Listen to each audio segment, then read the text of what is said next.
There is a teaching in the oldest Buddhist texts that treats human suffering with the precision a doctor applies to an illness, naming the mechanism, identifying the cause, describing the cure. 2,500 years ago, the Buddha organized this teaching into 4 parts. The first named what is actually happening when life feels the way it often feels. The second identified the cause. The third confirmed that the cause can cease. The fourth described a path, 8 specific practices. Each one cultivated the way a farmer cultivates a field. This video follows those 4 parts through 6 lives, drawn from those same texts. A woman whose grief drove her to madness, and what the teaching gave her when everything else was gone. A king buried to his neck in a charnel ground who maintained, in that exact darkness, a quality of mind his captors had no means of reaching. A farmer who stood in his own field and recognized the entire path in the language he had worked in his whole life. A wandering stranger who spent years walking toward a teaching he couldn't name and found it in a potter's house on an otherwise ordinary evening. By the time this ends, all 4 parts will be clear, applicable to the particular shape of your particular life, starting from exactly where you are. Find a comfortable position wherever you are, and let this be slow. The teaching carries no urgency at all. It has been here a very long time.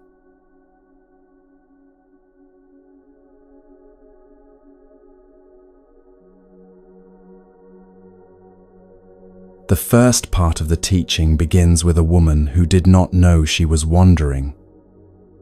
Her name was Vasithi. She appears in the oldest recorded collection of women's Buddhist poetry from the Pali Canon, a collection of verses composed by women who had practiced and, in the tradition's understanding, had understood the teaching well enough to articulate it. Her account is among the most unsparing in the entire collection. She writes with the clarity that comes from having looked at what happened directly, without turning away from any part of it. Before the wandering, there was a household. There was a yard with specific morning sounds. There was grain to grind before the family woke, water to carry, clay pots that needed to be filled in a particular order each morning, because the order had become the shape of the morning itself. There were children, the weight of them when they were carried, the specific warm heaviness of a sleeping body lifted from a mat on the floor, the way a small arm goes completely loose when sleep has finally deepened past the point of dreaming. Her hands knew all of this without being asked.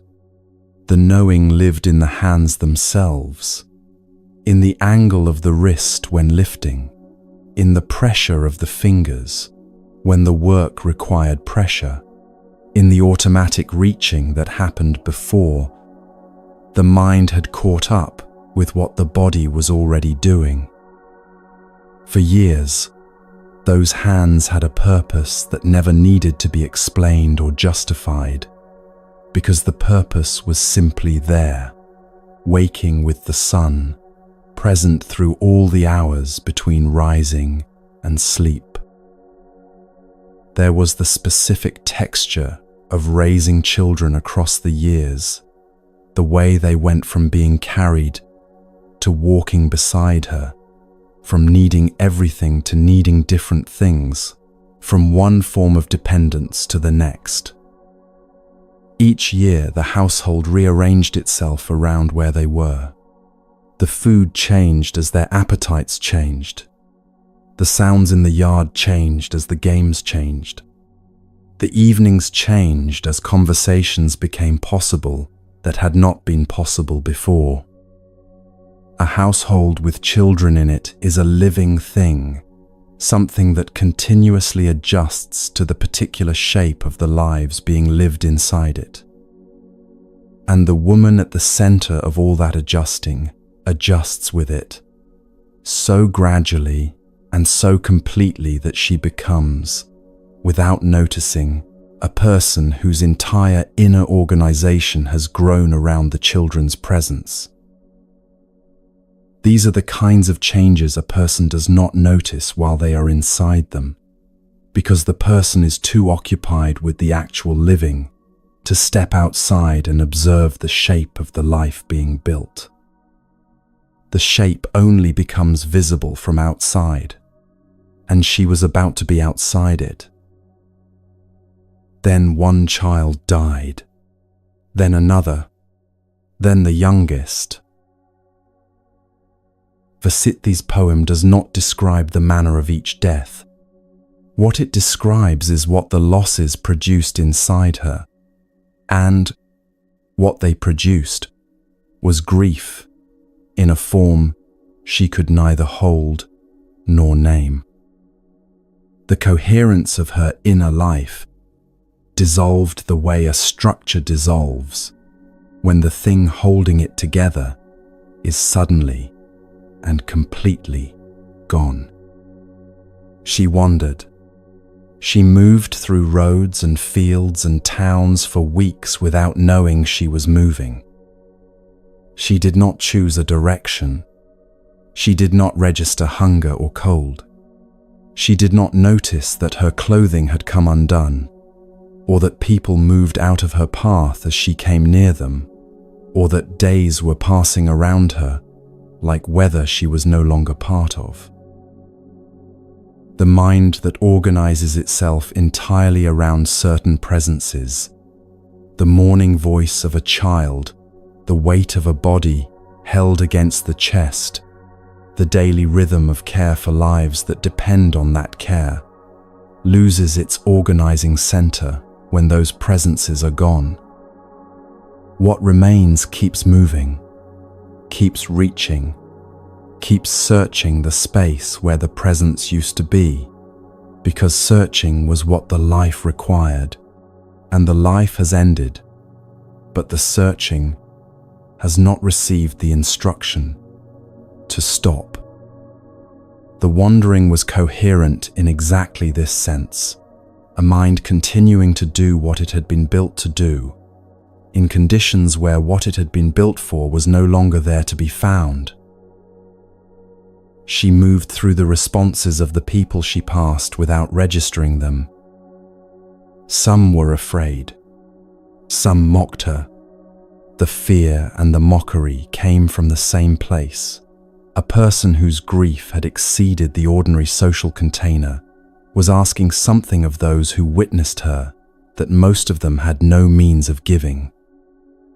The ordinary social responses to visible suffering, comfort, advice, the suggestion that things would improve, were not adequate to what she was carrying, and most people, sensing this gap, moved away from it rather than toward it.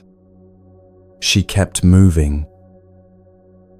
She came eventually to the area near Mithila where the Buddha was teaching.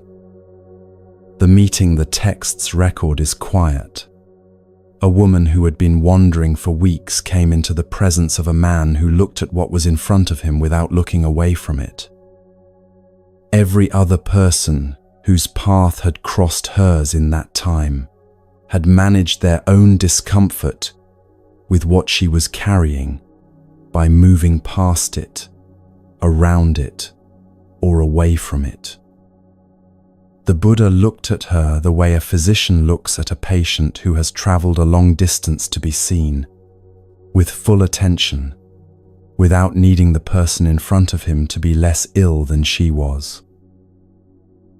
There is something that happens when a person in extreme distress encounters that quality of steady attention. The Therigatha does not analyze it, but records the effect. She stopped. She sat. After weeks of roads and distances and people moving away from her, she came into contact with something that did not move away. And something in her recognized that this was what the searching had been unable to find in any town or on any road. He spoke to her. He offered no reassurance about where her children had gone. He did not suggest that suffering held a hidden meaning visible from a wider perspective. What he said, as the texts record it, is this: she had loved, she had lost, and loss is the nature of all things that come into being through causes.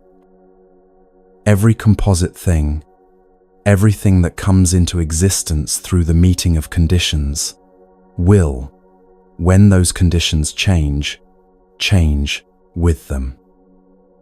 The children were composite things. Their arising was real. Their ceasing was real. Both belonged to the same truth. And the reaching, the weeks of road searching for what the hands had held, could change nothing of what was already unchangeable. Impermanence. Every school of Buddhism across 2,500 years has returned to this word, because it sits at the center of what the teaching is attempting to address. Impermanence here carries no consolation inside it. It is the structural fact of conditioned existence, stated plainly as a description of how things actually are. To soften it would be to falsify it. What the Buddha offered Vasiddhi on that road was accuracy, and accuracy, in the Buddhist understanding, is the form care takes when comfort would require saying something less than true. The physician who names a condition clearly does not cause harm by naming it. The naming is the beginning of knowing what to do. Something shifted in Vasiddhi. The texts describe it as a return, the specific quality of a mind gathering itself back into coherence after having been scattered across weeks of roads. The grief was still completely present. What stopped was the particular quality of not knowing where to go that had been driving the movement, the directionless searching that had continued, because it had not been given a clear account of what it was doing and why it could not find what it was looking for. She listened, and over the following days, received the teaching in full. The grieving did not lift on any particular morning. What the canon records is a gradual process, a mind beginning to understand the mechanism of its own suffering, which is itself the first change the teaching produces. Understanding the mechanism does not immediately dissolve the feeling. It ends the confusion around the feeling, and ending the confusion changes what the feeling does inside a life. She requested ordination and practiced seriously over the years before composing the verses that bear her name. The poem does not beautify what happened. The children died, the madness came, she wandered, stated without apology, without framing that would make these facts easier to receive. The closing lines describe her mind as concentrated, freed, and clear. She says she has understood what needs to be understood. She is reporting a fundamental change in how experience was being met, a transformation in the relationship to circumstances that had not themselves changed. The children were still gone. The years without them were still the texture of her daily life. What had changed was the second layer, the mind's constant searching for what was no longer present to be found, the inability to let the grief be what it was, without simultaneously battling the fact that it existed. When that searching eased through understanding the mechanism of the reaching, rather than through suppression or forgetting, what remained was grief without the additional weight of fighting it. Grief that is met directly has somewhere to go. Grief with resistance layered through it keeps circling. The energy that might have allowed the feeling to move through and complete itself is instead consumed in fighting the fact that the feeling exists. Now the teaching itself can be named. The Buddha organized suffering into 3 distinct forms. Once heard, these 3 forms become recognizable in any ordinary week, in any life. The first is the most obvious: plain pain, grief, illness, loss, the specific ache of something ending without warning, the weight of a conversation that leaves a residue lasting for days. This form announces itself without ambiguity. It arrived for Vasiti in a sequence that left no room for adjustment. For most people, it arrives in smaller doses, spread across the years, but the quality is the same. Something that was present is no longer present, and the fact of its absence cannot be argued with. The second form lives inside pleasant experience as much as painful experience. You are sitting at a table with people you love, and somewhere in the quality of that evening is the awareness that it is already becoming the past, that these people will change, that this hour will not come again in exactly this form. The pleasure is real. The awareness of impermanence riding alongside it is also real. Both occupy the same moment. Every parent who has watched a child sleep has felt this. The love is complete, and somewhere inside that completeness is the knowledge that the child in front of you tonight will not be exactly this child tomorrow. The years pass as they are being lived, and the living and the passing are simultaneous. Every good thing already contains the seed of its own change, and we know this even as we love the good thing fully. The third form is the most pervasive and the hardest to point at directly because it operates below the level of specific experience. It is the quiet, structural sense that the present moment is not quite complete as it is, that something is still slightly out of reach, that fullness keeps arriving at a delay, that the current arrangement of things does not satisfy in the way it was supposed to. It is the specific restlessness that makes a pleasant afternoon feel slightly hollow, that keeps the mind scanning the horizon for something it cannot quite name, but remains convinced is slightly ahead of where it currently is. This is the grinding quality built into the wheel, persistent, low level, following a person through circumstances that, from the outside, look entirely fine.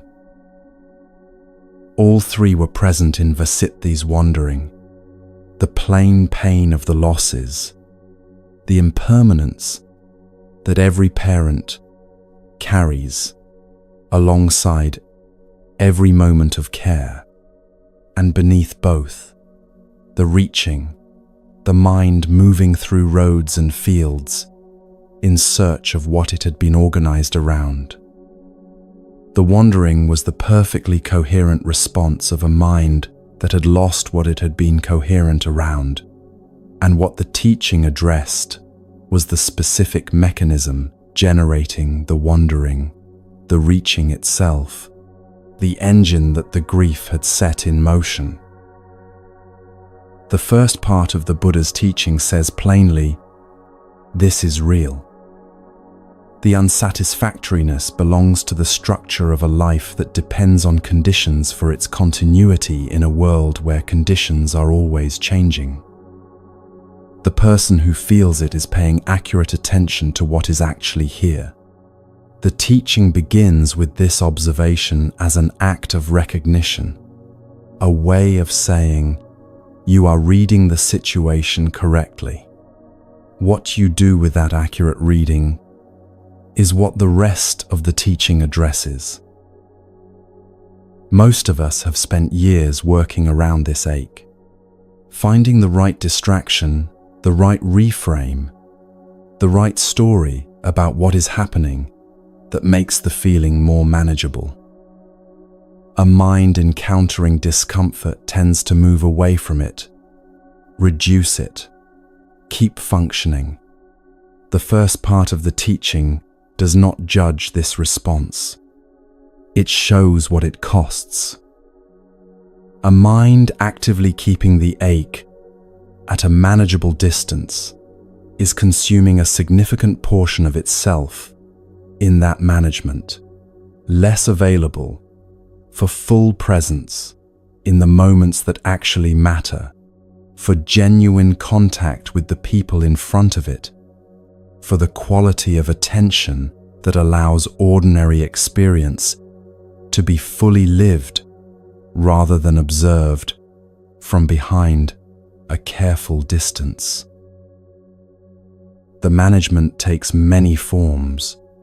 The phone checked between thoughts, the evening planned so densely that nothing can get in, the busyness that feels productive, but is partly the specific busyness of a person keeping something from becoming audible.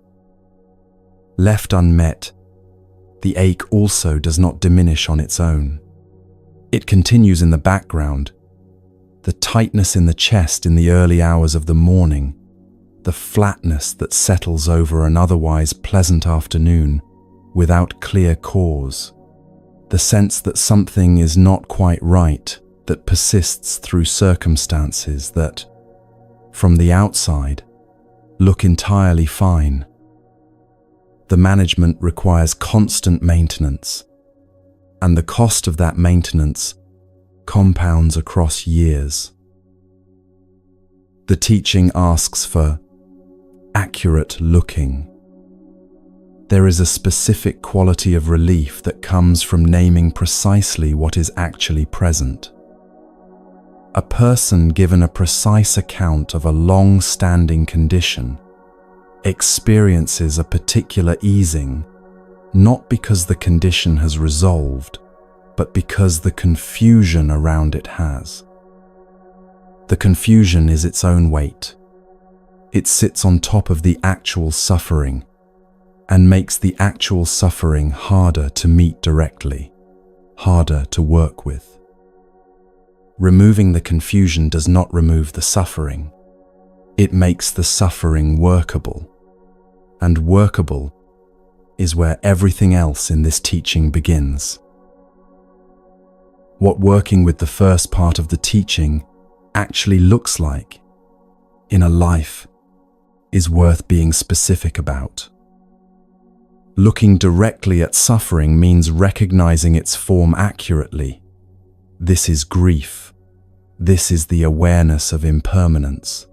This is the structural restlessness of a mind encountering the nature of conditioned experience. That recognition is quieter than it sounds. It is the difference between being inside the grief and the story about the grief simultaneously, and being inside the grief while the story slows down enough to stop generating its own additional suffering. The story, the version of events the mind keeps narrating, explaining, building the case for, adds its own weight to what is already heavy. A story about grief can insist that the grief means something permanent about the future, or about the reliability of love, or about the person's capacity to survive what they are currently surviving. The grief itself carries none of those insistences. Seeing the story as a story does not eliminate the grief. It stops the story from multiplying the grief. Vasithi did not arrive at clarity by working harder at her grief. She arrived at it by understanding what the grief was doing and what she had been adding to it, the layer of resistance, the searching for what could not be found, the motion that continued because the life had trained her for motion, and the life's organizing purpose was gone. Understanding what is happening is always prior to knowing what to do about it. That sequence is built into the structure of the teaching itself. First, see accurately, then understand the cause, then recognize that the cause can cease, then walk the path. The first step, seeing accurately, is where everyone begins, regardless of how much or how little practice they have done. The particular thing the first part of the teaching offers, what Vasithi received on that road and carried into the years of practice that followed, is permission.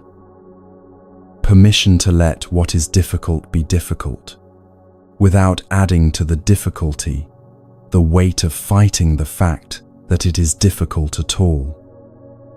This is smaller than it sounds, and also larger than it sounds. Smaller, because it asks nothing dramatic, no heroic facing down, no forced gratitude, no insistence on finding the lesson before the feeling has had time to complete itself. Larger, because the permission, once genuinely received, changes the relationship to everything the teaching addresses afterward. You cannot work clearly with a cause you have not accurately identified. You cannot understand cessation without having first seen what it is that would cease. The first part of the teaching is the ground everything else stands on. Vasithi's poem has been in the canon for more than 2,000 years. It has been read by people in grief across every century since it was composed, in languages she would not have recognized, in circumstances she could not have imagined. It remains because it describes grief accurately, and accurate description, in the Buddhist understanding, is itself a form of care. The poem does not tell the reader what to feel. It shows what one woman felt, exactly as she felt it, and what became possible once the feeling was seen clearly. That is the entire movement of the first part of the teaching, compressed into the arc of one life. The second part begins with the cause. It asks a question simple to state and genuinely difficult to sit with. What is the mind reaching for, specifically when it reaches? And where does that reaching live in the relationships we are actually inside, in the love we are actually offering and receiving, in the choices that feel so much like simply being who we are, that they barely register as choices at all. The first part of the teaching named what is present. The second part looks underneath what is present and identifies the mechanism generating it, the specific quality of craving that the teaching calls thirst, the mind's constant movement toward what it wants and away from what it doesn't want, even when that movement is itself producing the suffering. A Brahmin named Magandia tried to give the Buddha his daughter. In the refusal and its long aftermath, the second part of the teaching arrived with a clarity that took years to complete.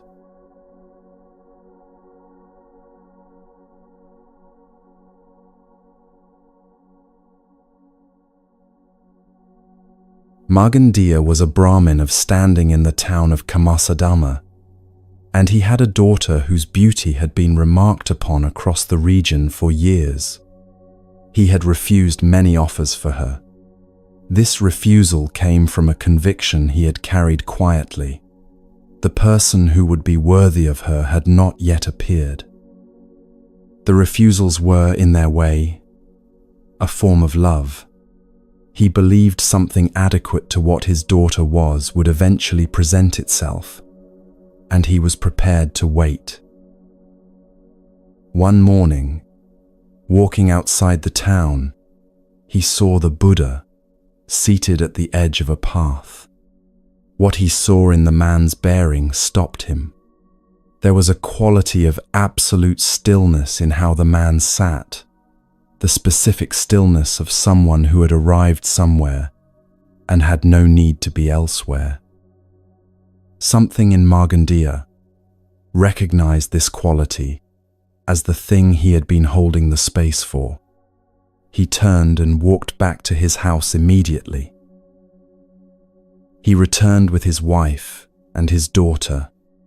He introduced them with the warmth of a man delivering something he has held in careful trust for a long time to the person it was always intended for. He made his offer with a full and completely sincere heart. The Buddha looked at the daughter without desire. He then spoke about what the mind does with beauty. When it encounters it, it reaches. He described 3 forms of this reaching: toward pleasure, toward the continuation of what is pleasant, away from what is unpleasant. He said that satisfying these forms of reaching does not end them. It satisfies this instance. The reaching itself persists and will arise again in the same form or another. And then he offered a simile that Magandia found deeply, viscerally offensive.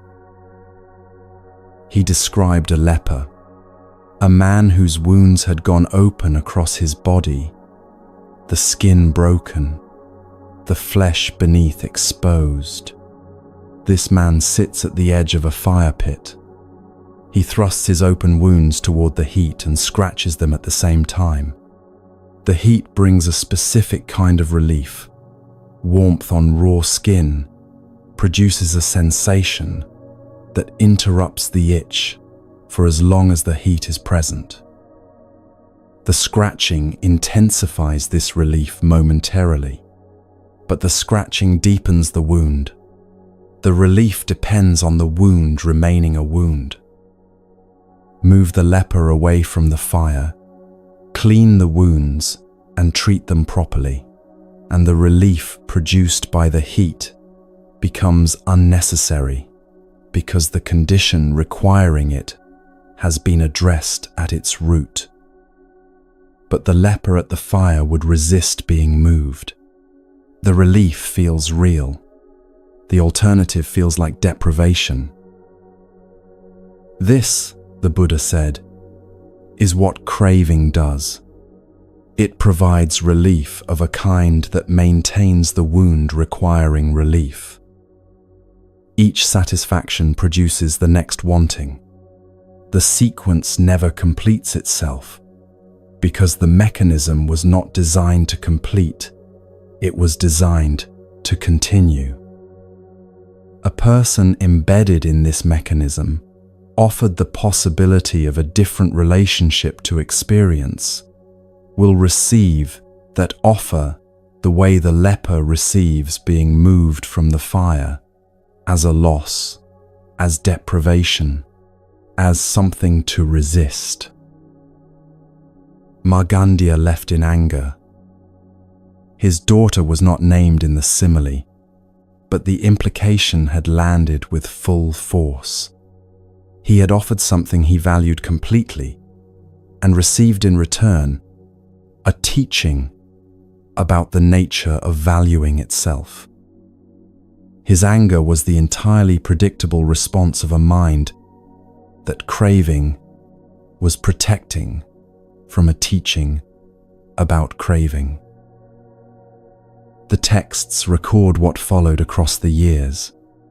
His daughter, whose name was Markandeya, eventually became one of the wives of King Udana of Kosambi.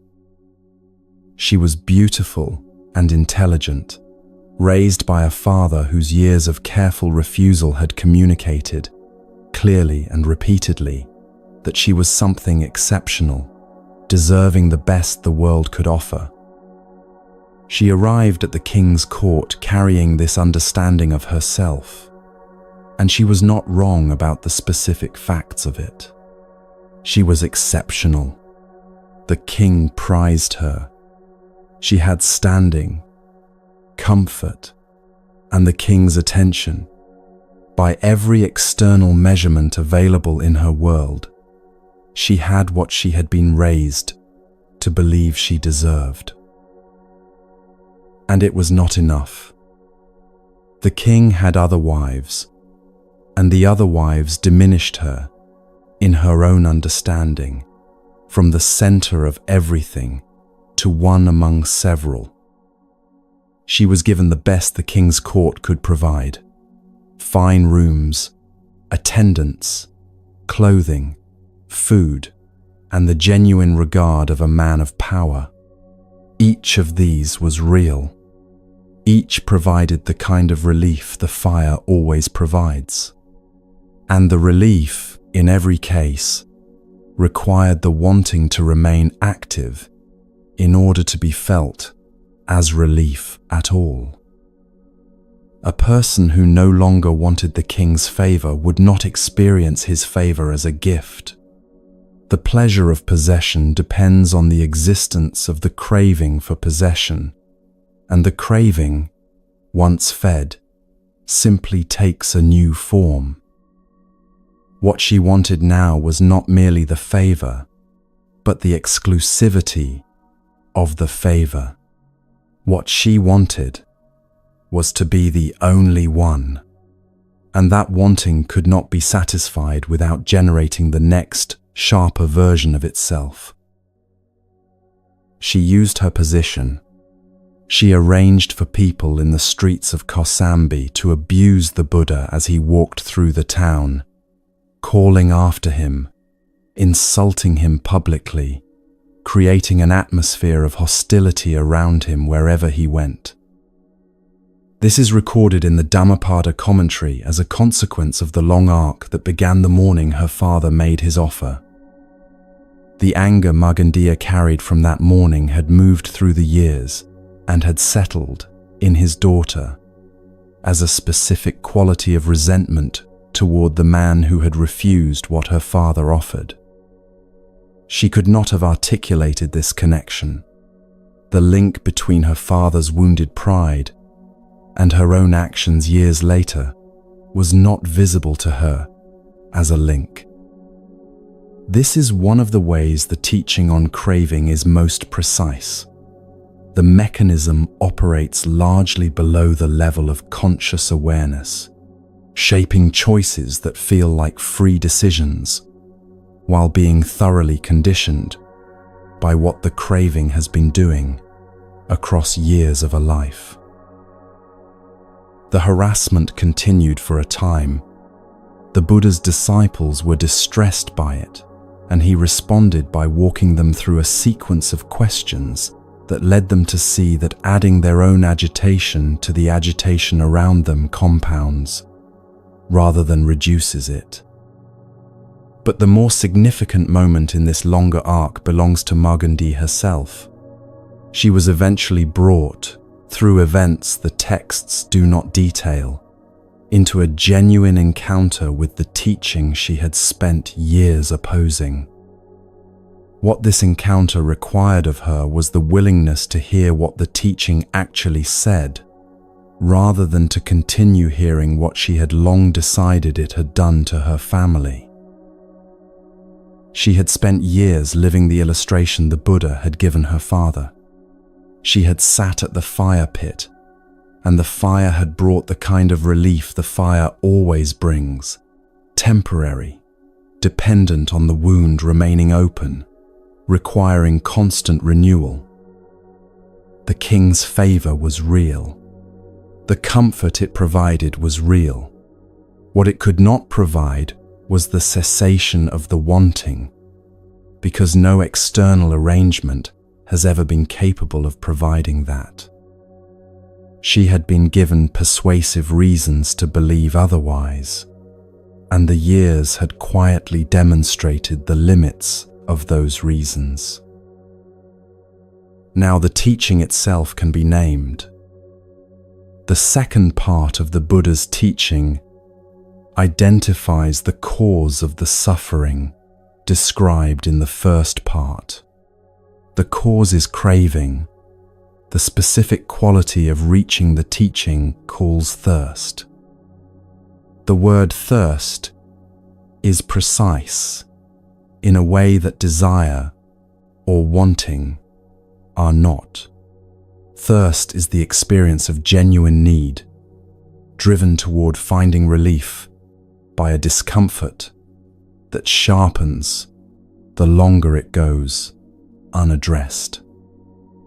Satisfying thirst does not end the capacity for thirst. It ends this instance. Tomorrow the thirst returns.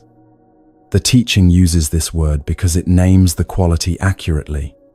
The reaching is driven by an absence, not simply inclined towards something pleasant. There is urgency in it. There is the quality of something that cannot simply wait. The teaching identifies three forms of this craving, and once heard, all three become recognizable in any ordinary week.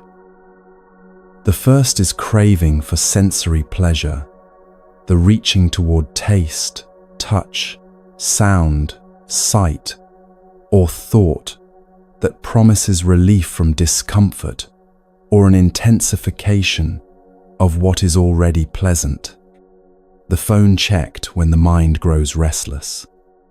The food reached for when something uncomfortable circles nearby. The distraction chosen when the present moment feels insufficient. The conversation extended past the point of genuine interest because the silence that would follow feels harder than the talking. Each of these satisfies something genuine. Briefly, the mechanism that generated the reaching is not touched by the satisfaction. It generates the next reaching. The second is craving for continuation, wanting things to remain exactly as they are when they are going well, wanting the relationship to stay as it currently is, wanting the good period at work to extend indefinitely, wanting the child who is currently easy to be with to remain easy to be with in the same ways next year and the year after that. This form attaches itself to good experience and turns what might have been fully received into something that must be maintained and defended against change. the good thing stops being something fully enjoyed and becomes something continuously threatened. A quality of vigilance settles inside pleasant experience, and the vigilance takes up the space that the experience itself might otherwise have occupied. The third form is craving for cessation, for something to stop, for the difficult feeling to end, for the uncomfortable situation to resolve, for escape from the present arrangement of things. This form is easy to miss because it sounds like reasonable preference. Wanting suffering to end sounds correct, and the third part of the teaching does say that suffering can cease. The distinction the teaching draws is between the cessation of the craving that generates suffering and the escape from suffering while leaving the craving intact. One addresses the root, the other manages a symptom while leaving the condition in place. Gandhi's life illustrated all three: the reaching for what the king's favor could provide, the demand that the favor be exclusive and unchanging, and beneath both, the craving for the ache of never quite being enough, of having something she deserved, refused from the very beginning, to simply stop. The harassment of the Buddha in Kosambi was, at its root, that third form, the attempt to make the source of a long-standing discomfort disappear from the landscape of her life entirely. It produced nothing of the kind. The discomfort was not located in the Buddha. It was located in the mechanism itself, and that mechanism traveled with her wherever she went. The teaching on craving is the most difficult of the four parts to receive, and the difficulty is worth being specific about. The difficulty is not philosophical. It comes from the fact that this part of the teaching locates the cause of suffering inside the very process the mind is most invested in continuing. A mind organized around certain forms of craving will experience the teaching about craving as a direct address to the organizing principle of the life itself. This is what Magandia experienced on the road. The refusal and its accompanying teaching did not touch something peripheral. They addressed what was most central to his sense of himself: a man of discernment, a good father, a person whose capacity to recognize quality had finally found its proper object. The anger was evidence of the teaching's accuracy. The more centrally craving is organized into a life, the more resistant the mind is to hearing what the teaching says about it. A person embedded in a way of organizing their life around wanting does not experience that organizing as craving. They experience it as love, as ambition, as the appropriate care for what matters to them, as the reasonable preference for things going well. The teaching asks for a quality of attention precise enough to notice the reaching underneath these experiences, the grasping inside the love, the resistance to change, sitting inside every strong attachment to what is currently good. The leper simile is the teaching's most direct image because it acknowledges that pleasure is real. The heat is genuinely warm. The relief is genuinely felt. What the simile shows is that this particular structure of relief requires the wound to remain a wound, that seeking comfort in a way that depends on remaining in a state of needing comfort will never address the underlying condition. The fire is not the problem.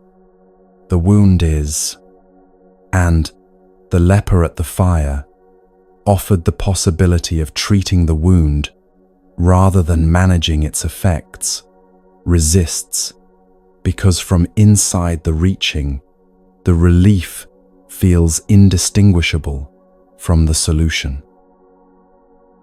This structure is present in most of what fills an ordinary day. The specific arrangement of activities, relationships, and ambitions that constitutes a life is partly the architecture of a person's particular craving, the forms the reaching has taken in one life, shaped by what that life has rewarded and what it has withheld. The content differs from person to person. The structure beneath the content does not. Something is wanted. The wanting drives movement toward it. The getting provides brief relief. The relief passes. The wanting returns, slightly shaped by what the getting produced. The movement resumes.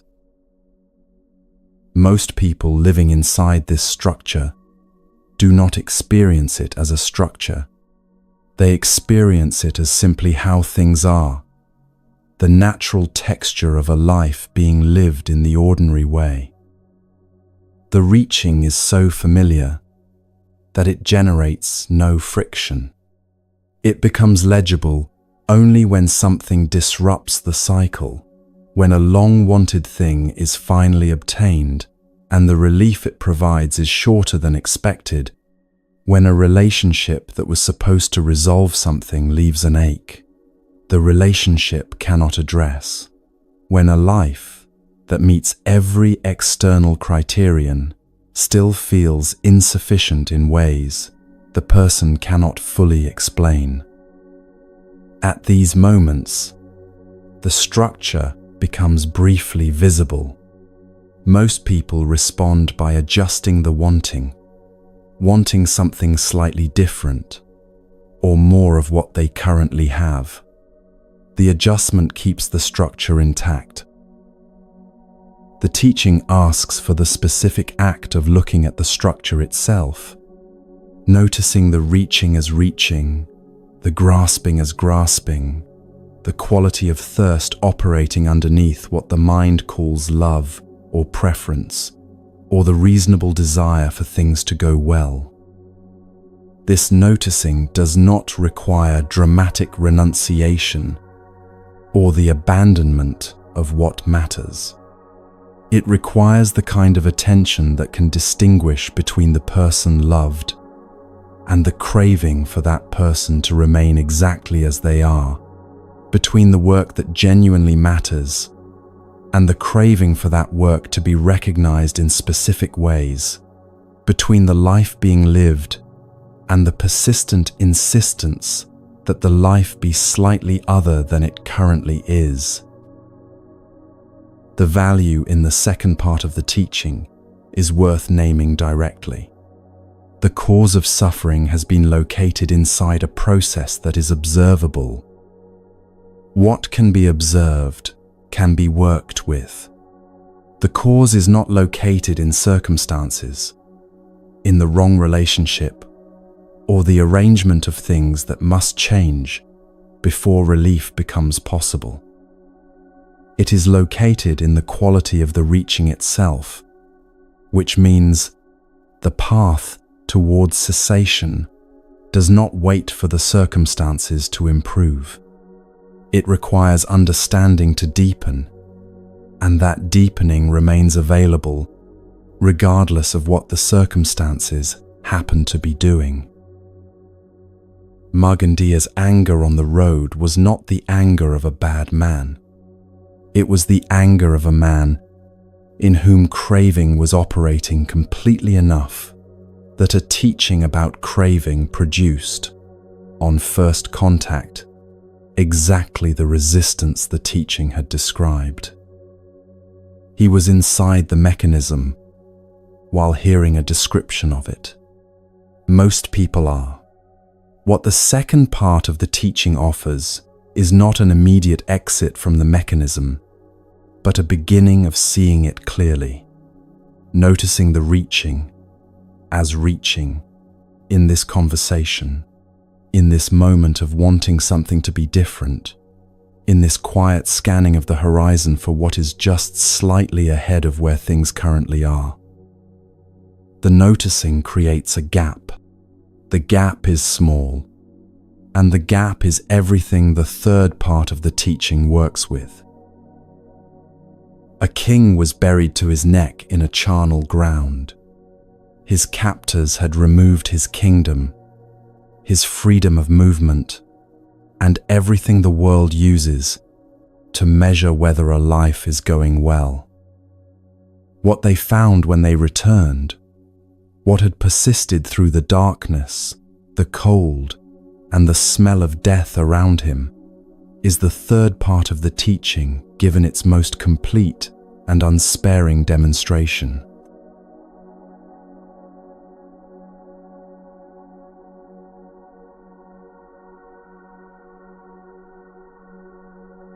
Before the charnel ground, there was a kingdom. It had been functioning well for years, and Mahasilava's governance was the reason. He administered it with a particular quality of care.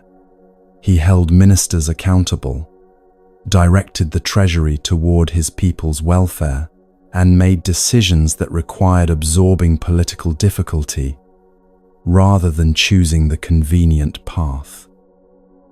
He was not a figure of legend in the way that legend tends to idealize its subjects. He was a man who tried consistently across years to do what governing well requires, in a world where doing what governing well requires always has costs. The people under his governance knew this about him, not through formal announcement, but through the accumulation of small decisions across years. A court case decided in favor of the person without standing rather than the person with influence. A public project funded from the treasury that served those who could not petition for it themselves. The quality of a ruler who has decided that governance is something done for others rather than something done for oneself shows up, over time, in the texture of ordinary life. The texture of life in Mahasilava's kingdom reflected this. The ministers he eventually dismissed had been taking bribes. He examined the evidence carefully, gave the process the time it required, and expelled them from their positions when the evidence was clear. It was the correct decision. It was also the decision that unraveled everything he had built. The expelled ministers traveled to the king of a neighboring territory and offered him something of precise value, detailed knowledge of Mahasilava's court, its defenses, its rhythms, the specific vulnerabilities in its structure. They had this knowledge because they had served closely for years. They spent it without hesitation. The neighboring king listened, understood what was being handed to him, and moved his army. The conquest was swift. Mahasilava was captured and brought before the conquering king. He arrived without the resources that make defeat bearable. No standing, no leverage, no allies within reach. The conquering king assessed him with the eyes of someone calculating what use a defeated ruler still serves, and arrived at a decision more elaborate than execution. Mahasilava was taken to the royal charnel ground, the place outside the city walls where the dead were left to decompose, and buried upright in the earth, to the neck. The soil was packed around him to the level of his shoulders. His head remained above the surface. He was left there as the light drained from the sky. The charnel ground outside an ancient Indian city was a place of active decomposition, the smell of organic matter returning to soil, the sounds of animals that moved through it after dark, because the dark offered what they needed. Jackals came regularly. Wild dogs came. The smell was constant and did not vary with the time of night or the season.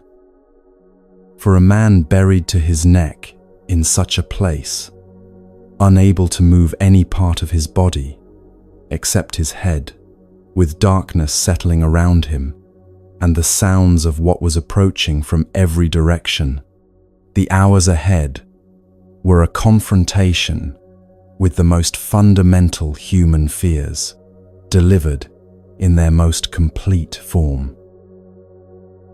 What the texts record he did in those conditions is worth receiving slowly. He entered into the practice of loving kindness, the deliberate cultivation of goodwill, extended outward toward all living beings, beginning with himself, then to those nearby, then to strangers, then to those who had caused him harm, and finally, without limit or exception, to all beings in every direction. This practice is usually described in conditions of voluntary stillness, a quiet room, the floor of a forest monastery, a meditation hall. Mahasilava practiced it buried to his neck in a charnel ground. He extended that goodwill to the ministers who had brought about his capture, to the king who had ordered this, to the jackals moving through the darkness, outside and around him.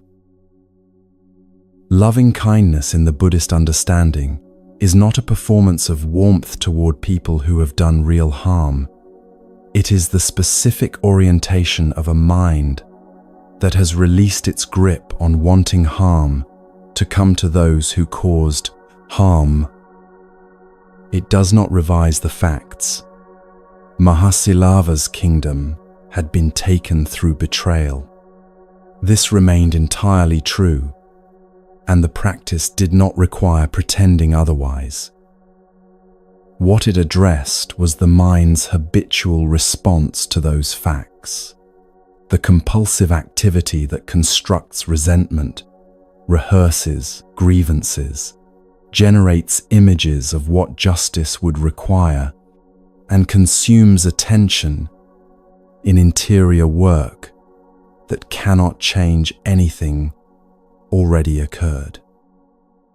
When the practice is genuine, that activity quiets through a reorientation of where attention rests, rather than through suppression. The night moved forward around him. The sounds came closer, and then receded, and then came close again. What the nature of the practice implies, though the texts do not narrate his internal experience, is that the hours were spent in sustained, active, interior work, the mind fully occupied with the direction it had chosen, rather than with what the situation would ordinarily generate.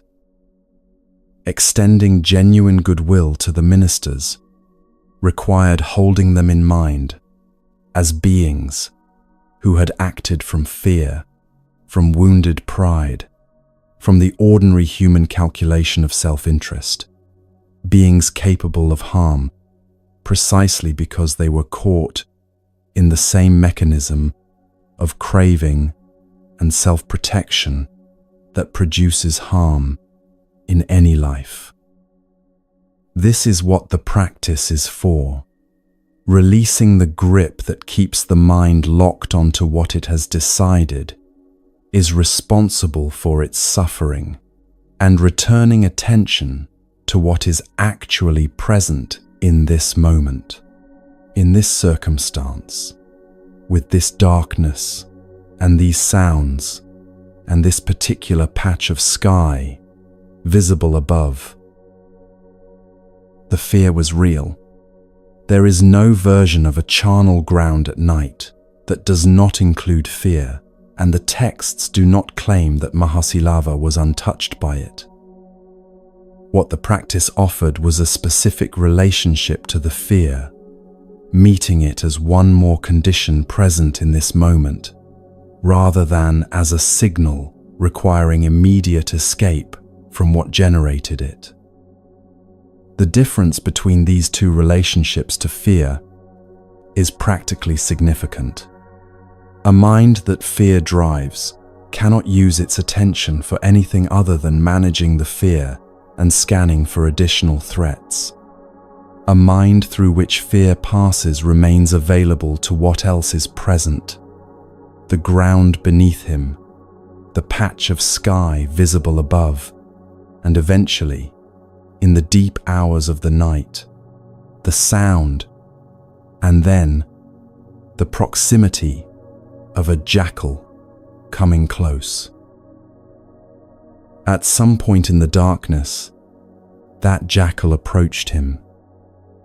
This is not a symbolic detail inserted by later tradition.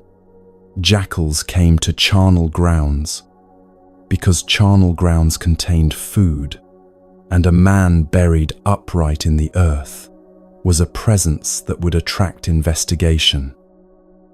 The jackal came close and sniffed at his face. Mahasilava, in a condition of attention sustained through hours of practice, turned his head slowly and closed his teeth gently on the jackal's ear.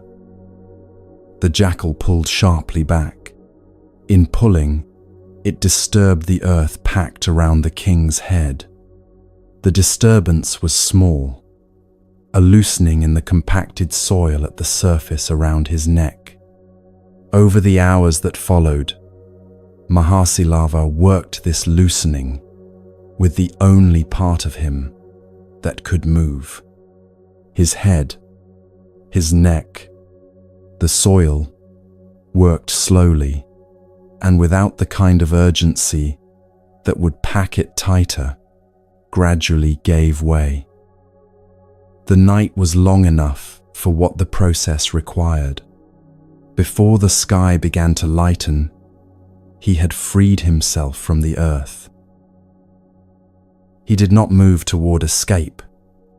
When he emerged, he walked to the palace.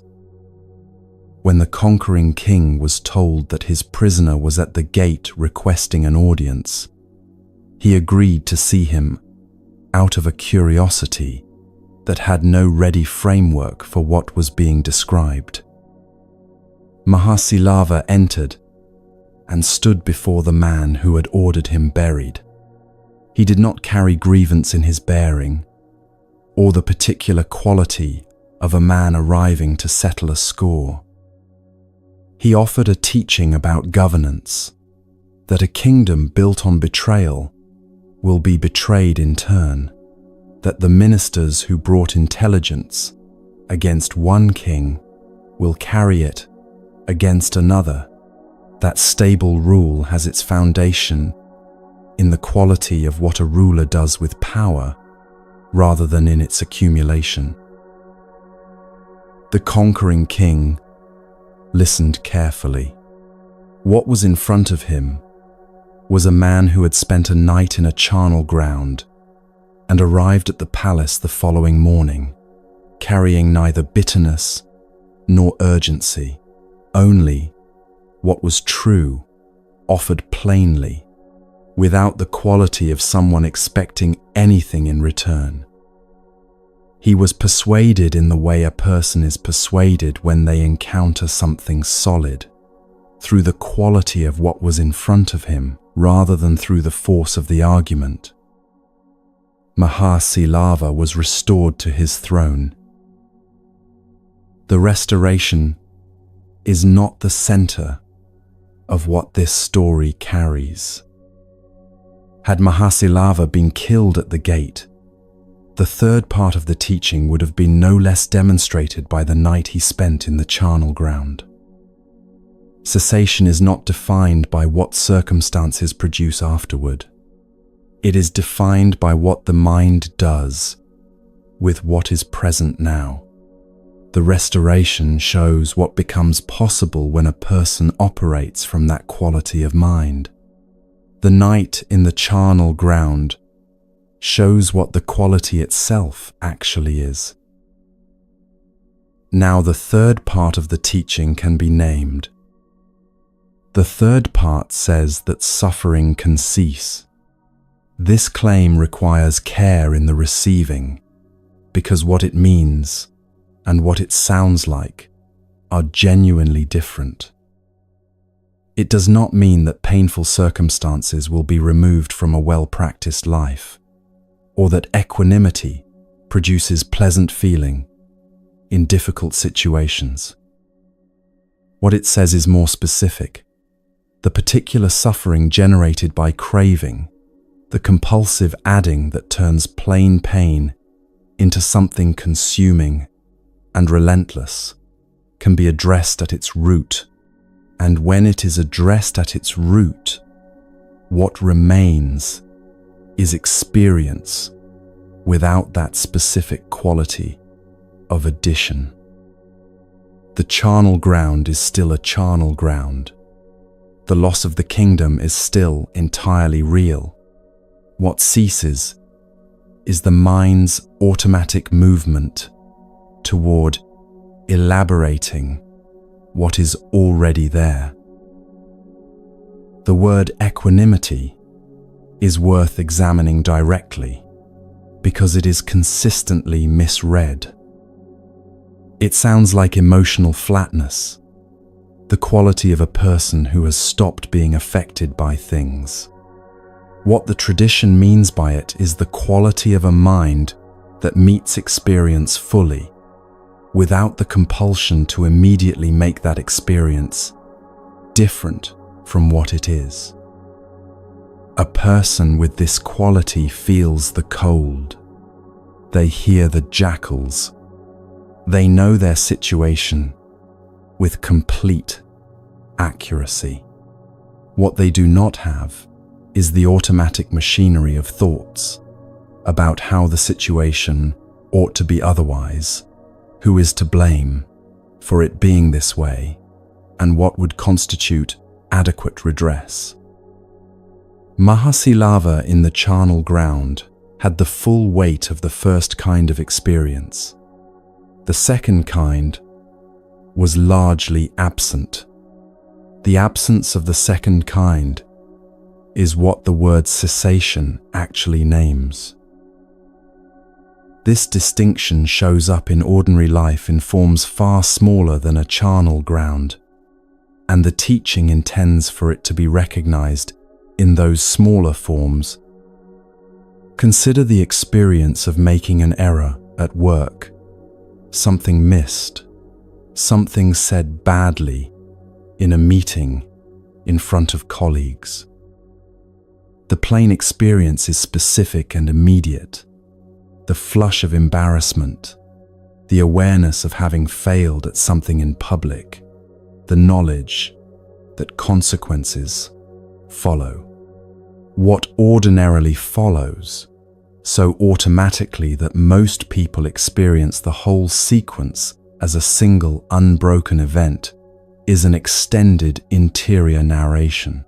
What this reveals about competence in general, whether it reflects inadequacies others have been noticing for longer than this particular moment, how far the consequences will extend.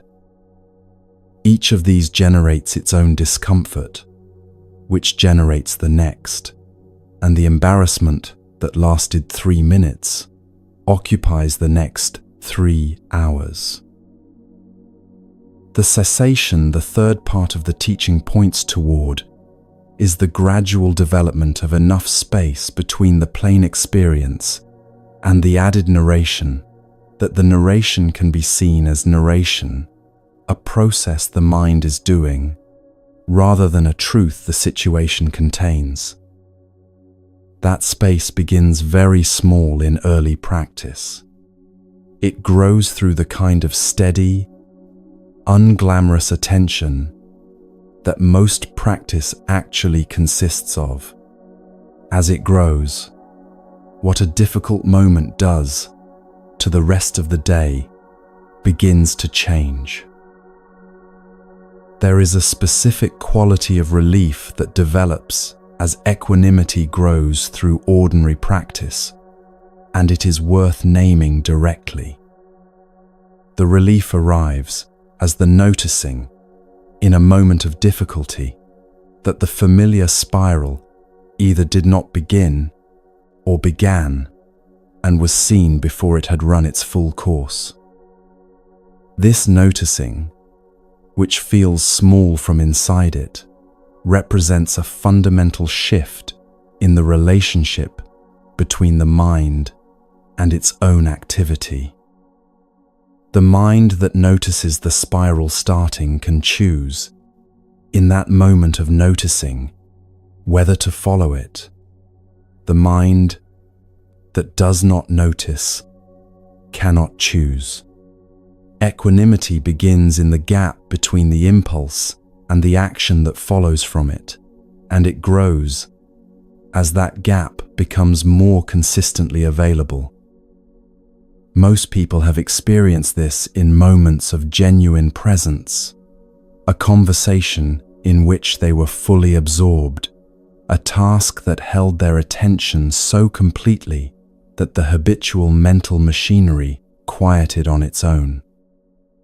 The practice is the deliberate cultivation of that quality, rather than waiting for circumstances to produce it by accident. The third part of the teaching also carries something specific for the person currently inside a situation that cannot be changed. Some situations are simply what they are. Some losses are not recoverable. Some circumstances will not improve, regardless of what the person inside them does. For these situations, the third part of the teaching does not address the circumstances. It addresses what the mind does with the circumstances. In situations where the facts are fixed, changing what the mind does with those facts is the specific form of relief available. The suffering that belongs to the facts is what it is. The suffering that comes from the adding, the mind's constant movement of wanting the facts to be other than they are, the replaying and the wishing and the construction of a case against how things have turned out, can be worked with. The Buddhist teachings claim is that this second form of relief is the deepest relief available under any conditions, because it addresses the mechanism that generates suffering regardless of what external conditions happen to be doing. The third part requires a particular kind of courage to receive, and this is worth being honest about. The first part asked for honest acknowledgement of what is actually present. The second part asked for honest attention to the mechanism generating it. The third part asks for the willingness to trust that genuine change is possible, which means trusting something not yet fully experienced. For a person who has been carrying a familiar quality of suffering for years, this requires genuine openness, the actual willingness to entertain that the quality of experience can be different, rather than performed willingness that still expects to be disappointed. The familiar weight has become, over years, part of the texture of things. its disappearance cannot be fully imagined from inside it. The teaching asks for trust in the direction before the destination is visible. Mahasi Lava's story is useful precisely here, because it shows where the quality that carried him through the charnel ground came from. The texts describe him as someone who had governed with genuine care across years, which means someone who had been practicing in the context of real decisions with real consequences, the specific orientation of a mind more interested in what is right than in what is comfortable or advantageous. The charnel ground was where that practice was tested in its most extreme form. It held because it had been built through such ordinary moments. The daily choice to absorb difficulty rather than take the convenient path. The consistent orientation of attention towards something other than its own protection and comfort. This is how equanimity develops in any life. It accumulates through small choices across ordinary days. The moment when the mind's first impulse toward defensiveness in a difficult conversation is noticed and not automatically followed.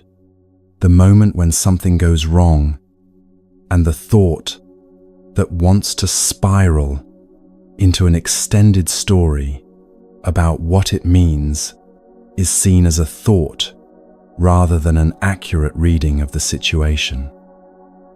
These moments feel unremarkable when they occur. They generate no evidence visible from outside that anything of significance has happened.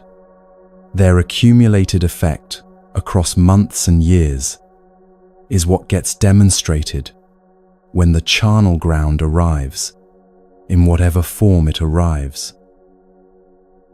A common misreading of the third part of the teaching hears it as passive, as counsel toward accepting injustice without response. Mahasi Lava's behavior after his release addresses this directly. He did not disappear quietly. He walked back to the palace and offered a teaching that resulted in his reinstatement. The equanimity he demonstrated was the quality that made his action more precise and more effective. Action taken from rage tends to satisfy the emotional need of the person acting more reliably than it addresses the situation being acted upon. Action taken from clarity meets the situation as it actually is, with the full availability of attention, not consumed in the weather of craving and resentment. The third part has made its claim and offered its evidence. A claim with evidence is still not a practice. The question it generates, for anyone who has received it honestly, is the one Mahasi Lava's story makes inevitable. If cessation is genuinely possible, if equanimity is cultivated through ordinary moments, rather than arriving through dramatic spiritual attainment, if the adding that extends plain pain into something relentless is a process that can be worked with, then what does the working with actually consist of? What specific practices develop this quality? What does the path look like in the ordinary days where most practice either happens or does not happen? In conversations that go badly, in early mornings when the familiar restlessness arrives, in the daily work of moving through a life that contains, as every life contains, its full portion of difficulty. The answer the Buddha gave was specific and practical, organized into 8 areas of daily practice, each connected to the others, each one workable from the very first day of genuinely attempting it. A Brahmin named Kasi Bharadvaja was standing in his field one morning when a wandering man came and stood at the edge of his land, waiting for food. What passed between them that morning is the fourth part of the teaching given in the only form most people will ever need it. The language of work already being done, the soil already being turned, the harvest that a person who has spent their life cultivating things understands without needing to be told what cultivating means.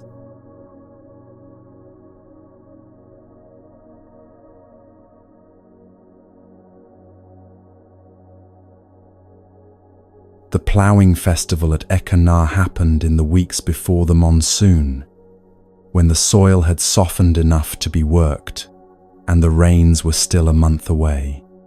500 ploughs were in the field that morning, teams of animals moving along their furrows, workers following in rows behind them, the noise and smell of turned earth, thick in the air across the full width of the cultivated land, from its near boundary to where the tree line marked its far edge.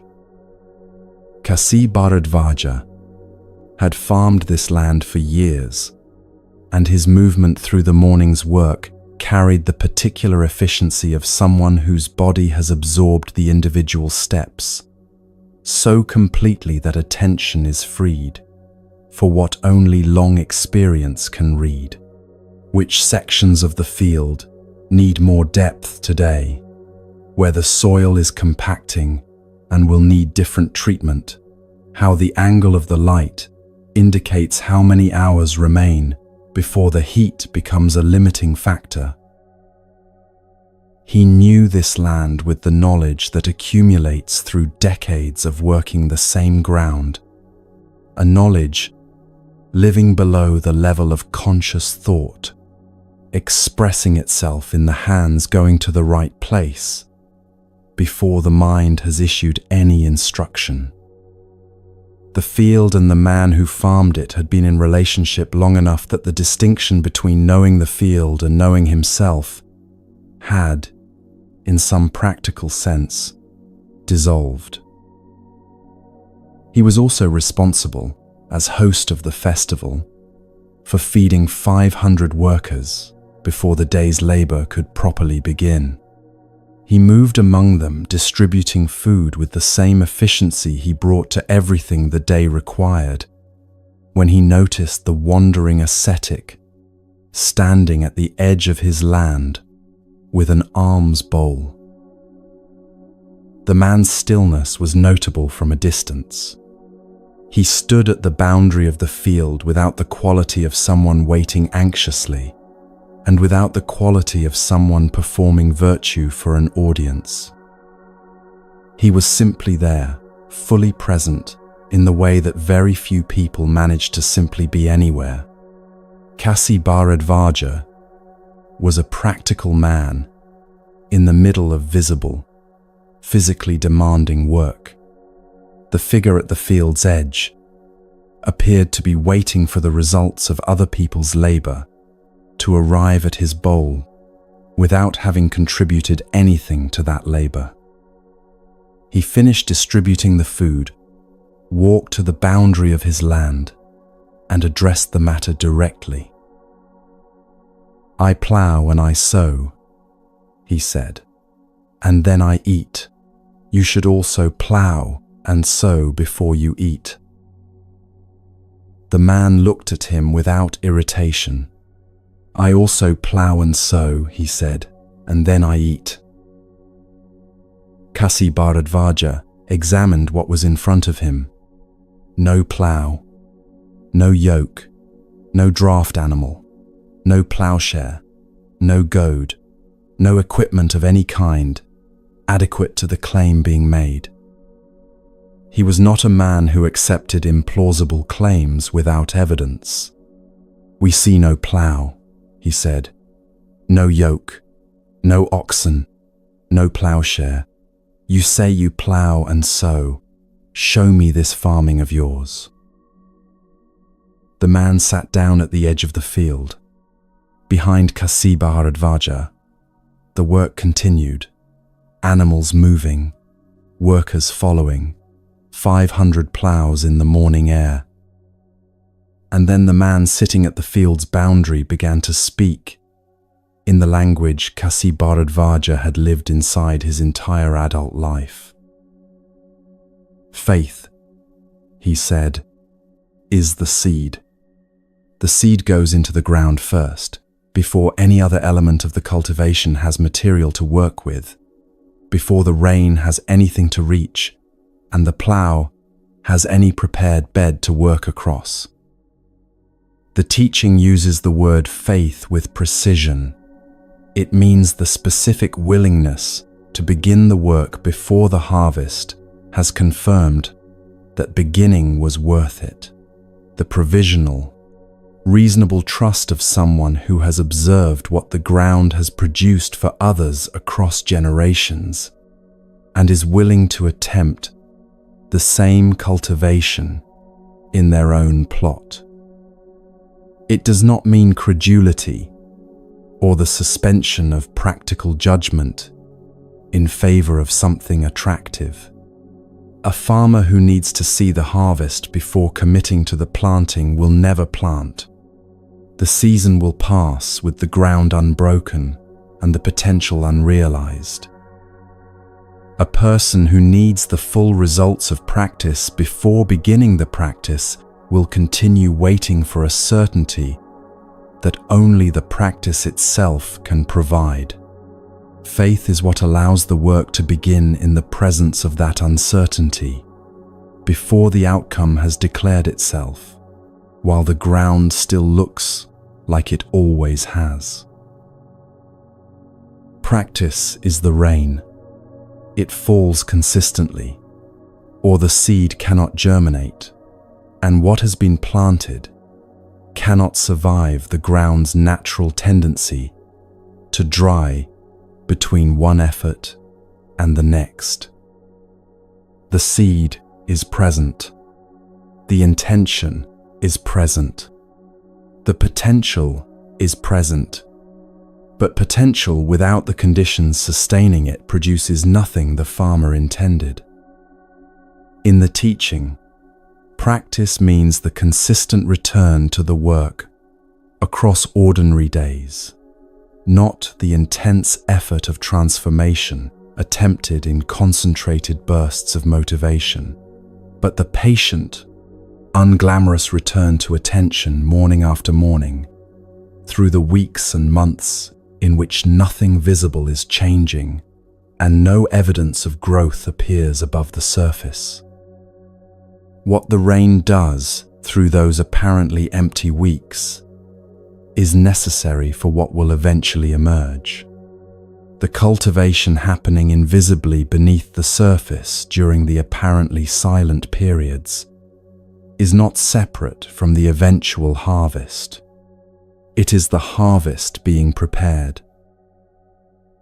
Wisdom is the plough and the ploughshare combined, the instrument that turns the ground and cuts below the surface to the depth where something can actually take root and survive conditions that will not always be favorable. Surface understanding does not produce lasting growth.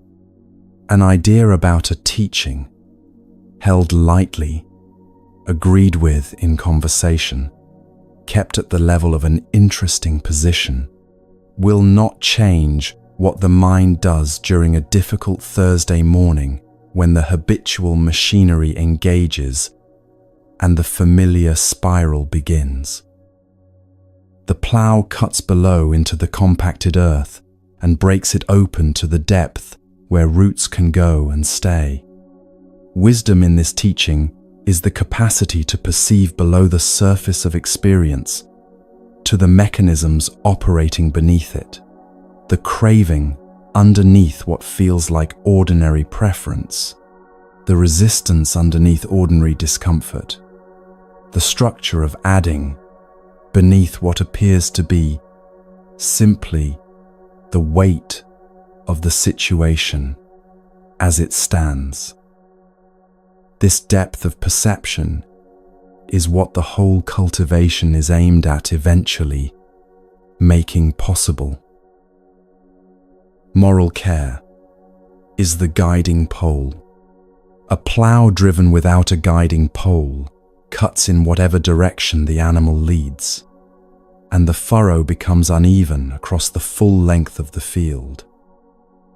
The ethical dimension of practice, how a person speaks, acts, and earns their living across the ordinary hours of ordinary days, provides the structural alignment that keeps everything else moving in a direction the cultivation can use. Ethics, in this understanding, is not a set of external rules governing behavior from outside. It is the recognition that actions generating harm in others generate the specific conditions that make the inner cultivation harder to pursue, and that aligning daily action with this recognition is maintenance work the field continuously requires. The guiding pole does not supply the force that drives the plough. It keeps the force moving true across the full length of the season. The mind itself is the draft animal. It provides the force that moves everything else forward through the resistance of the ground. An untrained mind moves in the direction of whatever pulls it most strongly from moment to moment, toward the available distraction when distraction is present, toward the established groove of its habitual pattern, rather than the new furrow the farmer is attempting to cut. Training the mind is not about suppressing its energy. It is about developing, through patient and consistent effort, across genuine time, a mind that can be guided reliably in the direction the work requires. The change happens gradually, with little drama, in any individual day's practice. Its cumulative effects become visible in retrospect, when the quality of the mind's available attention is compared against what it was at the beginning of the training. Mindfulness is the plowshare that cuts, and the goad that keeps the animal moving when it slows. Without it, the plough rides over the surface without penetrating to the depth where something can grow. In practice, mindfulness means the capacity to notice what is actually present in this moment, in the body, in the quality of the mind, in the texture of what the current situation contains, without being absorbed so completely into the content of experience that awareness of the experience itself disappears inside it. A person who is aware of anger as anger is in a genuinely different position from the person who is simply angry, because the awareness creates a gap between the arising of the state and the response the state would otherwise automatically produce. The gap is where choice becomes available. A mind without that gap cannot choose. It can only continue in the direction the momentum of its established patterns is already carrying it. Developing mindfulness is developing the gap. The gap, once established as a reliable feature of the mind's operation, changes the texture of every difficult moment that comes after. Careful speech is the binding that holds the equipment together. A plough whose components come loose during the work causes immediate damage and requires the work to stop before it can resume. What a person says and how they say it, its honesty, its care, Its attention to what the words do in the people who receive them determines whether the relationships inside which practice is embedded hold together or generate damage that takes attention and energy away from the cultivation itself. Practice does not happen in isolation from the daily texture of a life lived among other people. The binding keeps the equipment intact enough for the work to continue through the full length of the season, through the days when conditions are favorable and the days when they are not. Right action clears the weeds. A field full of competing growth will not produce what it was cultivated for, regardless of how carefully every other element of the work has been managed. Actions generating harm to others introduce competing growth that consumes the conditions the intended crop requires. The clearing is practical maintenance, a life whose actions consistently work against the direction of the practice will produce what those actions generate rather than what the cultivation aims at, because the field is everything it contains across its whole extent. Effort drives the furrow forward across the full length of the field. The teaching describes effort as operating in 4 directions simultaneously, not creating fresh conditions for harm when the impulse arises, releasing harmful conditions when they are already present, actively cultivating beneficial conditions when the opportunity exists, and maintaining beneficial conditions once they have been established. These 4 together constitute the work of every ordinary day. They produce no visible drama in any individual practice session. They are the consistent movement of the plough across the full extent of the field, season after season, producing what consistent cultivation produces. The harvest from this cultivation, the Buddha said, is freedom from the craving that generates suffering. Kasi Bharadvaja stood at the edge of his field and heard this entire account delivered in the vocabulary of his own work. He had not been given abstract philosophy held at a comfortable distance from the texture of a practical life. He had been given an account of cultivation, the same fundamental activity he had been engaged in on this land for decades, mapped precisely onto the interior of a mind. The equipment was different. The logic was identical. Prepare the ground, plant the right things in it, tend it consistently through conditions you cannot control, and when the season is right, the field produces what it was capable of producing all along. He stood there with the smell of turned earth in the air, and 500 ploughs working behind him, and the framework was entirely legible. He filled a bronze bowl with milk rice and offered it to the Buddha. He asked to receive the teaching as a layman, a person with 500 ploughs and the full weight of a practical life, who intended to bring this cultivation into the days he was already living, in the field he already knew. Kasi Bharadvaja did not give up his field. This is worth holding directly. The path the Buddha described did not require abandoning ordinary life in favor of some more spiritually qualified version of it. It required bringing a specific quality of cultivation into the life already being lived, to the conversation that is about to go badly, to the moment when the familiar machinery wants to engage, to the quality of attention available to the work currently being done and the person currently present. The field for this cultivation already exists in every life.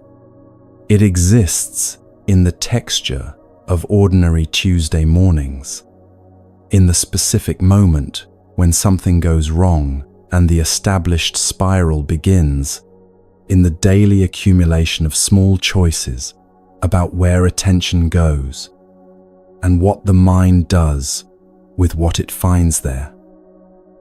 What the teaching provides is the seed, the rain, the plow, and the understanding of what the cultivation is for.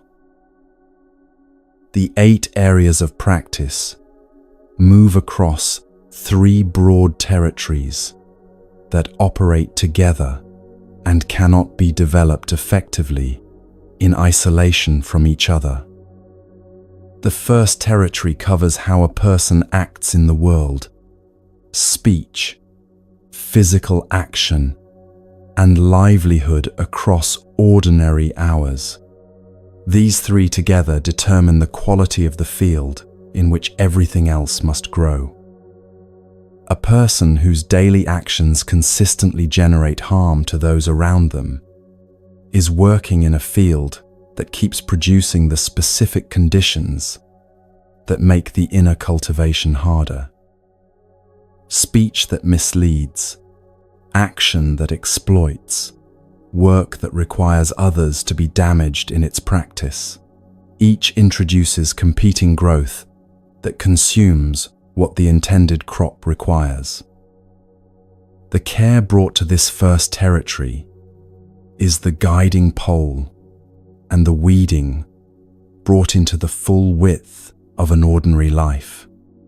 It is the maintenance condition without which the rest of the cultivation cannot proceed cleanly, because what a person does with their body and voice across ordinary hours shapes the specific conditions in which the mind then attempts its own training. It comes first in the teaching structure, not as a moralistic gateway, but as the ground preparation that makes everything following it possible. The second territory covers the direct training of the mind, effort, mindfulness, and the development of sustained attention. This is the consistent rain and the sharp plowshare applied to the interior of a mind that has been running on its habitual momentum, largely unexamined, for most of its life. What this training requires in practice is less dramatic than it tends to sound when stated formally. It is the repeated return to present moment awareness across ordinary days, noticing when the mind has moved into its familiar spiral and returning before the spiral has completed its course, developing the capacity to sustain attention on what is actually present rather than on the narration the mind produces about what is present. The training accumulates through exactly this kind of consistent, unglamorous return. After months of genuine practice, the mind a person returns to is different from the one they started with, more available to what is present, less automatically driven by established patterns, more capable of the gap between stimulus and response, in which a considered response becomes an actual possibility rather than a foregone conclusion. The change is invisible from the outside in any individual day's practice. Across a season of genuine effort, it becomes unmistakable. The third territory covers how clearly experience is seen. Clear seeing here means the capacity to observe how experience is constructed moment by moment, craving arising in contact with the pleasant, aversion arising in contact with the unpleasant, the impermanence of both, the constructed nature of the self that appears to stand behind the process and manage it from a safe distance. This territory requires the first two to have developed sufficiently to provide the conditions it needs. The first territory reduces the friction that obscures clear perception. The second makes subtle mechanisms visible that the unexamined mind moves through without registering. When seeing has become clear enough to confirm the teaching at the level of direct experience, rather than intellectual agreement, something in the practice becomes self-sustaining in a way that motivated effort alone cannot produce. A person who has directly seen, even once, even briefly, that the adding is a process, the mind is performing, rather than a truth the situation contains, has a form of knowing that changes the entire orientation of the practice. The harvest develops progressively and is visible in ordinary life well before any complete attainment has been established. A person practicing consistently across months will notice specific changes in the texture of difficult experience. The error that previously generated extended self-recrimination is seen as an error, something that happened, with consequences that can be addressed, without becoming the occasion for an extended interior prosecution of the person's fundamental adequacy. The difficult conversation that previously occupied 2 hours of mental rehearsal afterward occupies less. The morning restlessness appears less reliably and passes more quickly when it does appear. The persistent sense that something is not quite right, which follows a person through circumstances that look entirely fine from the outside, that quality becomes less constant, less adhesive. Each of these changes is modest in itself. Their cumulative effect across a life of genuine practice is a progressive increase in how much of that life is actually lived, rather than spent managing the aftermath of what has already happened. The harvest itself is freedom from the automatic machinery that turns plain experience into elaborated suffering. Difficulty is still difficult. Loss is still loss. Impermanence continues to operate in everything that matters. What changes is how much of the mind's available attention is consumed in the aftermath of plain experience, and how much becomes available for what is actually present in the current moment. A life in which more of what is present is actually received, rather than processed at a careful distance behind a continuous narration about what it all means, is a life more fully and genuinely lived. That progressive increase in the quality of presence is the harvest that does not disappoint, because it deepens through the cultivation itself, regardless of what any particular season delivers. A wandering stranger spent years walking toward a teaching he could not have named. He had been preparing the ground without knowing that was what the walking was for. He arrived one evening at a potter's house on a road like any other road, asked if he could rest there overnight, and was told yes. Another traveler had already settled in ahead of him. They shared the space in the ordinary way that travelers share space when the night has come and the morning's next stage has not yet been determined. What passed between them before the night ended, the teaching the stranger received from the man he did not yet know, was the Buddha in that unremarkable place, under those entirely ordinary conditions, is the fifth part of what this video has been building toward. How the four truths hold together in a single understanding, why cessation is possible at all, and why ground prepared across years of walking can receive, in a potter's house on an otherwise ordinary evening, exactly what it has spent years being prepared for.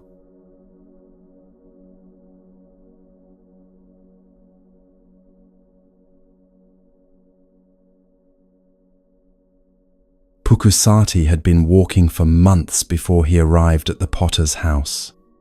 He came from Taxila, a city in the northwest of the Indian subcontinent, known for its scholarly traditions and teachers of many kinds. He had been a merchant of standing there, a man with a life that provided everything external measurement considers adequate and a little more. The accounts in the tradition describe him receiving news of the Buddha not through hearsay, but through a letter from a king who had encountered the teaching himself and wanted to share what he had found with someone he genuinely respected. The letter described the quality of a mind that had understood something about the nature of experience with sufficient depth that it showed in how the man moved through the world, in the quality of attention he brought to whatever was in front of him, in the specific stillness of someone who had arrived somewhere that most people never reach. Pukusati read it with care.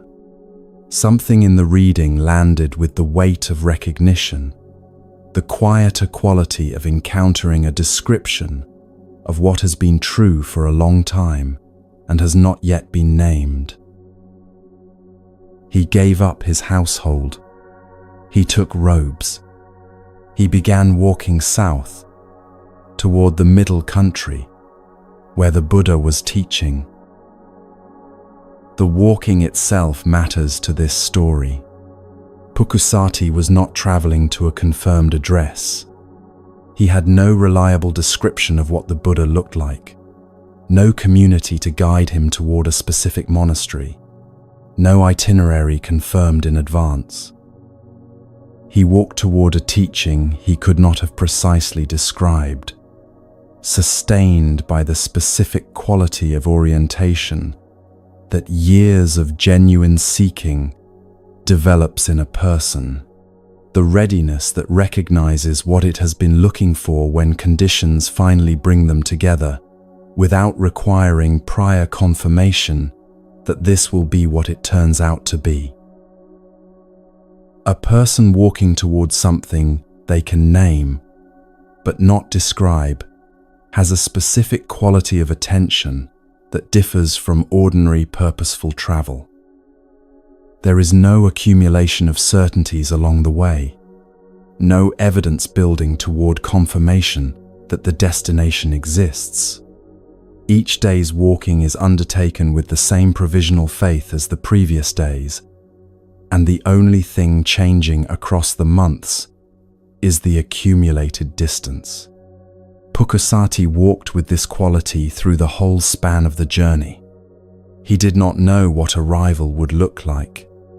He knew only that he was oriented in the right direction, and that continuing was what the practice required of him. This quality, ground prepared, without knowing what seed it was being prepared for, is itself part of what the teaching in the potter's house that night was about. He arrived in Rajagaha as the evening light was failing. He needed shelter. He found a potter named Bhagava and asked if he could rest under his roof.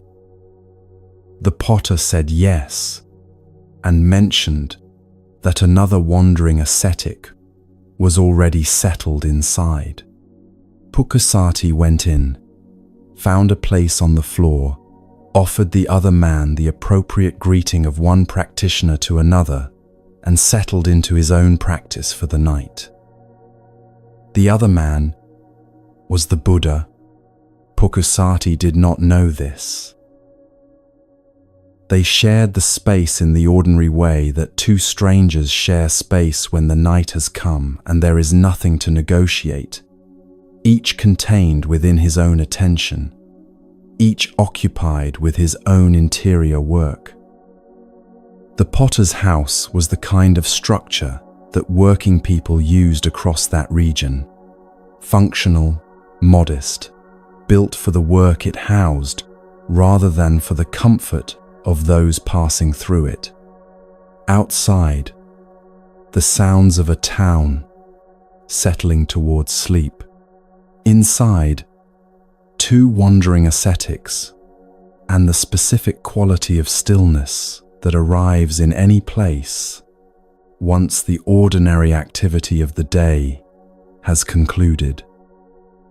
There was nothing to mark the occasion, no ceremony, no preparation, nothing to indicate that what was about to happen was anything other than two strangers sharing borrowed shelter from the dark. At some point in the shared quiet, the man Pukusati did not yet know began to teach. He began with the body and with what the body is actually made of. 6 elements, he said. Earth, the quality of solidity in every solid thing the body contains. Bone and muscle and tissue shared with the solid things of the world outside the body. Water, the quality of fluidity in blood and the body's internal surfaces, shared with the fluid things of the world. Fire, the heat the body maintains and generates, shared with every warm thing in the world. Air, the quality of movement and breath, shared with every moving thing in the world. Space, the cavities and openings inside the body through which everything else moves, shared with the space of the world. And consciousness, the awareness that registers all of this, that notices the solidity and the fluidity and the heat and the movement and the space present and attending in this room on this particular night. None of these elements, he continued, is mine. The earth in this body was not produced by this body. It arrived from the earth of the world, through food, through the chain of processes by which the world continuously becomes the body, and the body continuously returns to the world again. The same is true of each element in turn. The body is a temporary convergence of elements that belong to the world, moving through a form that has borrowed them for a limited time. It is a process currently in progress, held together by conditions that will eventually cease. Holding this understanding does not diminish the body's reality. The warmth is real. The breath is real. What changes is the quality of relationship the mind takes toward what it has been treating as a permanent possession and a fixed center of experience. A person who has genuinely received this understanding approaches even ordinary physical experience differently. The warmth of a cup in the hands remains pleasant. The coolness of night air on the skin remains what it is. Nothing is diminished. But the specific compulsion to hold on to the pleasant and push away the unpleasant shifts in quality, because the thing that was being held onto and pushed from, the permanent possession that owned the experience, has been recognized as a process rather than a fixed entity. This recognition changes the ground on which everything else in the teaching then stands. Pukusati listened. He had encountered teachings about the body's impermanence before. Various traditions in the world he had grown up in addressed this in comparable ways. What was different here was the direction the account was building toward. It was not an ending point. It was preparing the ground for something more precise, an account of what the mind does with experience, moment by moment, and what that doing produces in the texture of a lived life. Contact, the teacher said. When any of the 6 elements meets a corresponding object in the world, contact occurs. The eye meets a visible form. The ear meets a sound. The body meets a texture, a temperature, a pressure. The mind meets a thought, a memory, an anticipation. Contact is simply what happens when a sense and its object meet, and it happens continuously across every waking hour, beneath the level of deliberate attention, a constant stream of small encounters that together constitute the lived experience of being a body in a world full of things it continuously meets. From contact, feeling arises. The word here means something more specific than emotion. It names the basic quality of pleasant, unpleasant, or neutral that accompanies every moment of contact. The hand meets the warmth of a cup of tea, and the warmth is pleasant. The same hand meets a sharp edge, and the contact is unpleasant. The eye moves across a plain wall, and the contact is neither. This quality arises automatically, prior to any decision or interpretation. It is the raw material of experience, before the mind has done anything deliberate with it. And the stream of this raw material, pleasant, unpleasant, neutral, moment after moment throughout every ordinary day, is what the mind is continuously working with in ways that most people have never paused to examine. Then the teacher said the thing that Pukusati had spent months walking toward without being able to name what he was walking toward. What the mind ordinarily does with this raw material is reach toward the pleasant, wanting more, away from the unpleasant, wanting it to stop or not return, past the neutral, scanning already for something more worthy of attention.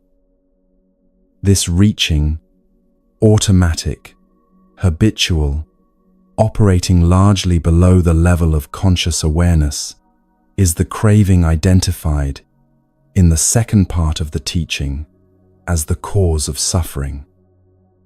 What makes this account so precise is where it locates the origin of the reaching, not in dramatic ambition or obviously destructive desire, but in the most ordinary moment of experience, the fraction of a second between a feeling arising and the mind beginning its habitual movement toward or away from what the feeling contains. Consider what this means across a single morning. The alarm sounds, unpleasant contact, the mind moves toward the quiet that would make it stop. The first cup of tea, pleasant contact, the mind moves toward, extending the pleasure. A memory of yesterday's unfinished difficulty, unpleasant contact, the mind moves towards suppression or the distraction that would briefly provide relief. Each of these movements is small. Each produces a brief trace of the reaching quality in the mind. By midday, the reaching pattern has reinforced itself dozens of times. By evening, the specific, mild exhaustion that most people attribute to the demands of the day is partly the exhaustion of a mind that has been reaching all day without noticing it. The grinding quality that runs beneath ordinary experience is not produced by any single contact.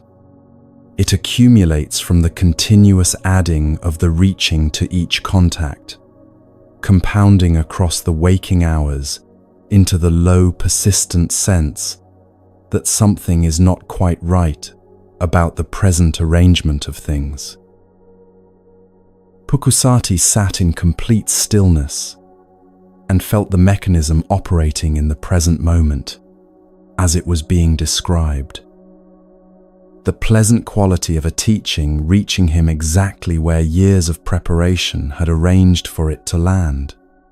The reaching toward more of it. The awareness of that reaching arising in the listening itself. The gap between the awareness and the reaching, precisely the gap the teacher was describing, present in the room in the most immediate form possible. The teaching was not pointing at something distant. It was pointing at what was happening now, in this specific quality of receiving. The teacher continued, when the craving is not automatically followed, when awareness meets the reaching before it has completed, the chain that ordinarily leads from feeling to craving to elaborated suffering does not run its full course. Contact still occurs. Feeling still arises. The pleasant remains pleasant, and the unpleasant remains unpleasant. What changes is what the mind does in the following fraction of a second. The automatic movement of craving does not follow, and what craving ordinarily adds to experience is not added. Experience can then be met directly, fully present with what is here, without the specific compulsion to make it other than what it is. This is the philosophical ground on which the whole teaching stands. Things arise when conditions are present and cease when conditions are absent. Nothing arises randomly, and nothing persists independently of what is sustaining it. Suffering arises when craving meets feeling in the habitual way, and the chain runs its full course. When that meeting is interrupted by clear seeing, what the meeting ordinarily produces does not arise. The first part of the teaching, that suffering exists, is explained by this. Suffering is conditionally produced. The second, that craving is its cause, is explained by this. Craving is the specific link in the chain where the adding occurs. The third, that cessation is possible, is confirmed by this. A conditionally produced chain can be interrupted at the point where conditions are being added. The fourth, the path, is the cultivation of the conditions that make that interruption progressively more available across the ordinary days of an ordinary life. The 4 parts are not 4 separate teachings requiring individual acceptance. They are 4 facets of a single understanding: how suffering is built, from what it is built, where the building can be interrupted, and how consistent practice develops the capacity for that interruption across months and years of genuine effort. Pukusati sat with this through the hours of that night. At some point, in the way genuine understanding sometimes completes itself through full recognition, rather than through accumulation of further information, something shifted in him that the tradition describes precisely: the first stage of awakening, in which the mechanism has been seen clearly enough that the direction of practice cannot be reversed. A person who has directly seen how suffering is constructed cannot unsee it. The habitual patterns do not dissolve in a single night. What changes is what the patterns operate inside. A mind that now sees the reaching as reaching, rather than inhabiting the reaching from inside it without any distance, is a genuinely different mind in its relationship to experience. The craving still arises. The contacts and feelings still occur.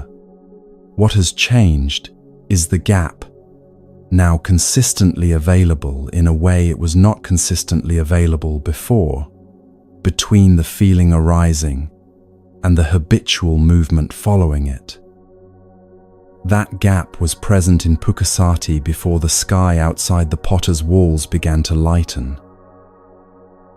When there was enough light to see clearly, he asked the man across the room, "Who are you?" The man said, "I am Gautama." Pukusati was quiet for a moment. Then he rose, approached, and expressed his respect in the form the tradition prescribed.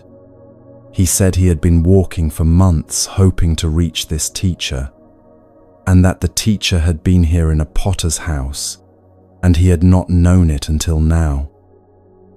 He asked to be received as a student, and eventually as a monk. The Buddha agreed, and told him to find a robe and a bowl, so that the ordination could proceed in the proper form. Pukusati left the potter's house to find what he needed. On the road, he was struck by a stray cow and killed. When the Buddha was told, he named what had been established in Pukusati before the end of that night: a genuine and irreversible shift in understanding, the first stage of awakening, the point from which the direction of practice cannot be reversed. The ordination, the robe, the formal continuation, these are the forms liberation takes in a life that goes on. Pukusati's life did not go on. The cow was a cow on a road, moving from its own conditions, producing what it produced. The tradition makes no claim that this was deserved consequence, and no part of this teaching softens the plain fact: a man killed on a morning road after finding what he had spent months walking toward. What the tradition records clearly is the quality of what had been established before the road ended, and it records it without hesitation. The ending carries its own teaching. The third part of the teaching claims that cessation is not contingent on circumstances remaining favorable. Mahasilava demonstrated this in a charnel ground, his kingdom lost, and his body buried. Pukusati demonstrates it at the most irreducible level. What was established in him in the potter's house did not depend on what the road chose to do the following morning. The interior shift was established through its own conditions and was not undone by external ones. Liberation, in this teaching, is a quality of relationship to experience that circumstances can no longer reliably disturb, and a stray cow on a morning road is not a counterexample. Every section of this video has shown one face of what Pukusati received in the potter's house. Vasithi's wandering showed where suffering lives when a life's organizing center is suddenly gone, the mind continuing the movement the life had trained it for, searching the space where the presence used to be. Magandia's anger showed how craving protects itself from recognition, the resistance the mechanism generates when the teaching gets close enough to disturb what the mechanism depends on. Mahasilava in the charnel ground showed what becomes available when the adding stops, experience met without the mind's compulsion to make it other than it is, even in conditions where that compulsion would seem inevitable. Kasi Bharadvaja's field showed the cultivation through which this capacity develops, in ordinary language and through the logic of ordinary work. And Pukusati's night showed all four held together, how suffering is constructed from the raw material of contact and feeling and habitual reaching, how the chain can be interrupted at the point where awareness meets the adding before the adding has completed, and why the preparation a person brings to the moment of genuine teaching determines what that teaching can produce when conditions finally bring it home.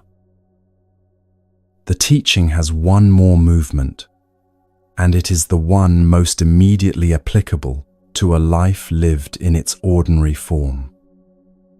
A woman named Damadina sat with her former husband and answered every question he brought her about the four parts of the teaching. Each answer was precise, technically complete, and confirmed by the Buddha without a single revision. What she demonstrated was something the potter's house and the charnel ground and the field could only approach, that the teaching does not require extraordinary circumstances, dramatic encounters, or months of walking towards something that cannot yet be named. It lives in an ordinary conversation between two people who know each other well, in the specific texture of a familiar exchange, going exactly as deep as complete understanding goes, which turns out, as the next section will show, to be very deep indeed.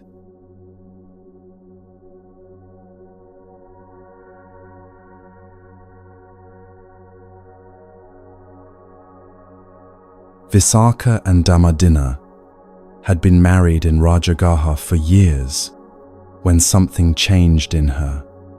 The texts do not describe the process of that change in detail. What they record is the outcome. She came to Visakha one day and asked to be released from the marriage so that she could ordain and practice the teaching in the form her understanding now required. She had been a laywoman of standing in a prosperous household, living the full texture of a domestic life with all that such a life contains, the management of a home, the relationships with family and community, the specific daily rhythms of a life organized around shared responsibilities, and the ordinary human work of building something durable with another person across years. She was not leaving because the life was difficult or because the relationship had failed. Something had shifted in her understanding, and the shift required a different form of attention to be followed with the full seriousness it deserved. This kind of departure is among the most difficult to explain to someone who has not experienced the specific quality of understanding that makes it feel not like a choice but like a recognition. A person who has understood something deeply enough that the current form of their life can no longer fully contain what the understanding requires, tends to find the departure not dramatic, but simply accurate. The natural movement of a life that has grown in a direction the current container was not built for. Dhammadinna was not unhappy with Visakha. She was clear about what she needed, and the clarity had the quality of something that had been building toward expression for long enough that when it finally expressed itself, it felt complete and inevitable rather than impulsive. Visakha listened. He gave her what she asked for with the specific quality of respect a person extends when they recognize something genuine in another person, even when that genuine thing is moving in a direction they cannot yet follow themselves. There are moments in close relationships when one person's clarity about what they need becomes a kind of gift to the person receiving it, even when what they are being given is the other person's departure. What Visakha was given was the sight of someone choosing a path with complete sincerity, the specific quality of commitment in her that would not bend toward convenience or the comfort of what was already built and familiar. He could recognize that quality even without fully understanding where it came from. He gave her what she asked for. The generosity of that giving was its own form of understanding, even if he could not yet have named what he was understanding. She left and practiced with the full commitment of someone who has set down the actual daily texture of a comfortable life, not comfort as an idea. She did not practice at the edge of her life while maintaining the rest of it intact. She had reorganized entirely around the practice, which is what the ordination meant in practice rather than in ceremony. The tradition records that her understanding developed with notable speed. The language it uses suggests a mind that had been prepared in ways that became available once the conditions for full practice were present. The years in the household had done something in her that she had not been doing deliberately. Living carefully, attending honestly to the texture of experience across the ordinary difficulties and satisfactions of a domestic life, working through what the life provided without either avoiding it or exaggerating it. These had cultivated ground that the practice could then work with directly. Preparation that does not look like preparation from inside it is still preparation. The ground was ready, and practice in those conditions moved quickly because the ground had been quietly prepared for a long time before the formal cultivation began. Visakha, back in Rajagaha, continued his own practice after her departure. He had always been a serious person, and her leaving gave his seriousness a direction it had not previously had. Witnessing a genuine transformation in someone close sometimes opens a door in a person that remained closed while that person was present, as though the specific quality of their change makes visible a possibility that had previously been abstract.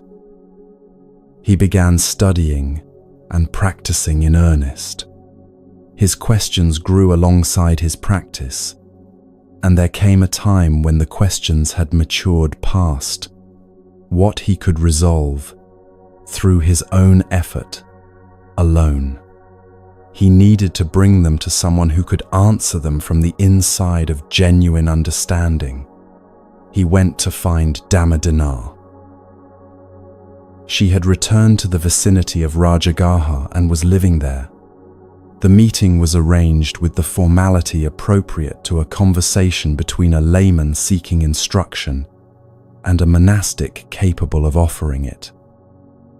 The specific formality of the occasion bracketed the history of who they had been to each other, not erasing it, but setting it aside in the way that any genuine conversation sets aside whatever is not relevant to the quality of the exchange taking place. He asked for permission to question her. She said, "Ask whatever you wish, and whatever I understand, I will explain." The simplicity of her offer was itself an indication. She was not offering to share information she had learned, but to describe what she could directly see. Visakha asked his first question: "What is identity?" Dhammadinar's answer was immediate and specific. "Identity," she said, "is the 5 ways we cling to experience. We cling to the body, treating it as a fixed possession that belongs to a stable self, and is that self's most immediate territory. We cling to feeling, the stream of pleasant, unpleasant, and neutral sensations that arises through contact with the world, treating them as things that happen to a person who stands behind them as their permanent owner and manager. We cling to perception, to the organizing categories through which raw sensory input is sorted into recognizable objects, situations, and meanings. We cling to mental formations, the habitual patterns of thought, intention, reaction, and emotional response that have been running through the mind across the years of a life until they feel like character rather than conditioning. And we cling to consciousness itself, the knowing quality that registers all the others, treating it as the most fundamental and permanent of all. Identity is the sum of this clinging, the process of grasping applied continuously to these 5 elements of experience, constructing through that application the sense of a continuous self who stands behind them and manages them from a stable center. What is the origin of identity? The craving, she said, that reaches toward the pleasant, toward the continuation of what is currently good, away from what is unpleasant, and toward its cessation. The grasping applies itself to the 5 elements and produces, through that application, the felt sense of a self who owns them. The self appears to be the one doing the wanting. The wanting is what is producing the self. This reversal is among the most counterintuitive movements in the entire teaching, and also among the most liberating once it has been directly seen. The self who appears to be doing the craving is itself a product of the craving, constructed and continuously reconstructed by the activity of grasping applied to the elements of experience as they arise. There is no fixed entity at the center doing the grasping. There is the grasping, and the sense of a center is what the grasping generates. Understanding this does not immediately dissolve the sense of center. It changes the relationship to it, from taking it as a given to recognizing it as a process that can be observed, and a process that can be observed is a process that can be worked with. What is the cessation of identity? The complete fading and cessation of that craving, its abandonment, its relinquishment, its release, she said. When the craving ceases, the identity the craving was constructing ceases with it. What remains is experience continuing, contact, feeling, consciousness, awareness of the present moment, without the compulsive adding of grasping that had been turning each moment of experience into raw material for the construction of a permanent self. The world is still here. Other people are still here. Sensation continues. The difference is in the quality of what meets all of this. The specific compulsion to make each moment serve the ongoing project of being a particular self with particular needs is no longer operating. Experience met without that compulsion carries a quality the tradition describes as bliss, not a pleasant feeling layered over experience, but the quality of a mind that has set something very heavy down and found the setting down to be its own form of relief. What is the path to that cessation? The Noble Eightfold Path, she said. The 8 areas of practice whose logic Kasi Bharadvaja had recognized in the language of his field: careful speech, ethical action, right livelihood, trained effort, developed mindfulness, concentrated attention, and the clear seeing that develops when all these have been cultivated with genuine consistency over genuine time. The path leads toward the quality of experience present before the craving organized itself around the construction of a defended self. In brief moments of genuine practice, it makes that quality available along the way before any complete attainment has been established, as something the practitioner can recognize from inside their own experience, rather than simply know about from a description. The 4 questions had traced the full arc of the teaching precisely, from what suffering is, to what generates it, to what its cessation means, to how to cultivate the conditions for that cessation. Visakha had received 4 answers that together constituted, without abstraction, a complete account of what was happening in the texture of any ordinary day. Then he asked the question that took the conversation into its deepest territory. Are feelings the same as identity? Or are feelings one thing and identity another? This question appears to be a philosophical clarification, but is actually asking about the precise mechanics of how suffering is generated in the smallest possible unit of experience, the fraction of a second between a feeling arising and what the mind does with it. Feelings are neither identical to identity, Dhammadinna said, nor simply separate from it.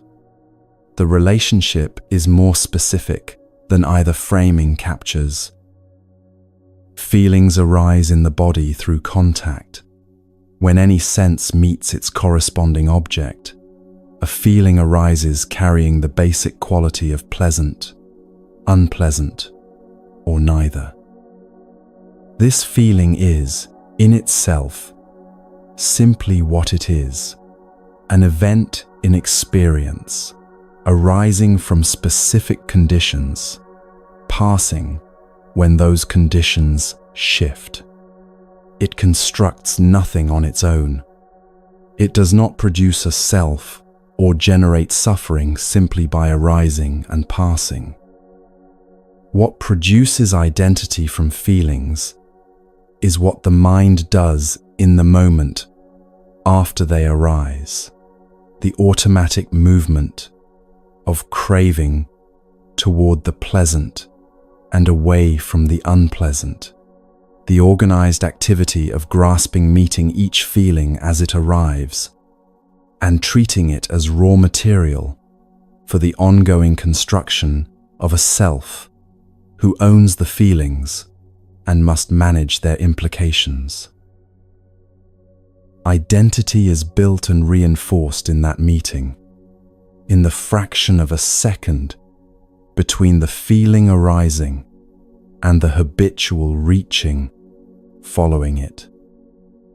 Each time this occurs, the construction is reinforced, the sense of a continuous self who has had pleasant experiences and unpleasant experiences and is navigating the stream of them towards something better is generated again, made a little more solid, given a little more history to stand on. Across the thousands of such moments that constitute an ordinary waking day, this process of construction runs so consistently and so automatically that the self it produces feels entirely real, entirely stable, and entirely the kind of thing that manages feelings rather than being produced by them. Consider what this looks like in any ordinary morning. An unpleasant thought arises before the day has properly begun, a trace of yesterday's difficulty, a worry about something ahead, a brief image of something said or left unsaid. The feeling is unpleasant. This is simply what has arisen, a neutral description of a specific quality present in this moment of experience. What ordinarily follows, in the fraction of a second after the feeling arrives, is the activity of a self managing it, interpreting the feeling, relating it to other memories and anticipated futures, building from it a narrative about the person who is having it and what the feeling reveals about that person's situation in the world. The narrative generates its own feelings. Those feelings generate further interpretation. The original thought, which lasted a fraction of a second, has become the seed of something occupying the next 20 minutes, an elaborate internal structure built from a single moment of contact, which would not have grown into that structure if the grasping had not immediately met the feeling and begun its work. What Dhammadina is pointing at is the specific step where this amplification begins, the fraction of a second gap between the feeling arising and the reaching following it. That gap is where the practice lives in its most immediate form, because that gap is where the choice between following the habitual reaching and not following it is actually available. A mind that sees the reaching as reaching in that moment, that has developed enough clarity to notice the movement before it has completed, is in a genuinely different relationship to experience from a mind moving through the same sequence without any space between the feeling arising and the full habitual response being engaged. The difference in any individual moment is small. Across months and years of genuine practice, the accumulated difference is what the cultivation of the Eightfold Path actually produces. The restlessness becomes less adhesive. The spiral after an unpleasant feeling runs a shorter course. The pleasant moment is received more fully because the mind is less occupied with the specific work of holding on to it. These changes are not dramatic in any single practice session. They are the harvest Kasi Bharadvaja understood when the Buddha described what the cultivation was for. Visakha took everything she had said and went directly to the Buddha. He reported the conversation in full and asked whether Dhammadinna had answered correctly. The Buddha's response is recorded in the text with quiet completeness. "She has answered correctly," he said. "If you had asked me the same questions, I would have given you the same answers. Dhammadinna is wise. She has the capacity to teach the teaching." There is nothing qualified about this confirmation. No asterisk, no modification, no single answer revised or softened. A woman who had been a married laywoman in a Rajagaha household, who had practiced seriously since her ordination, who brought no formal rank or institutional seniority, who had simply brought genuine attention to genuine practice over genuine time, had described the full depth of the Four Noble Truths, down to their most subtle implications, with complete accuracy. The Buddha confirmed her capacity to teach them to others, without qualification, without suggesting that formal training or institutional standing would have produced a more reliable account. Understanding lives wherever the conditions for it have been genuinely met, and the conditions have nothing to do with rank. This confirmation carries something specific for anyone who has listened this far. The teaching does not live in specialized roles or particular lineages, or the formal institutions that have carried it across the centuries. It lives in genuine understanding, and genuine understanding develops wherever genuine practice has met the actual texture of experience over real time. Dhammadinna practiced in the conditions she had. She brought the full quality of her available attention to what the practice asked of her across the years between her ordination and this conversation. What she demonstrated when Visakha came with his questions was the outcome of that work, understanding absorbed so completely into perception that it expressed itself without effort, the way a person with unimpeded sight describes what is simply visible from where they stand. The conversation happened on an ordinary day, in ordinary proximity, between two people who had known each other for years.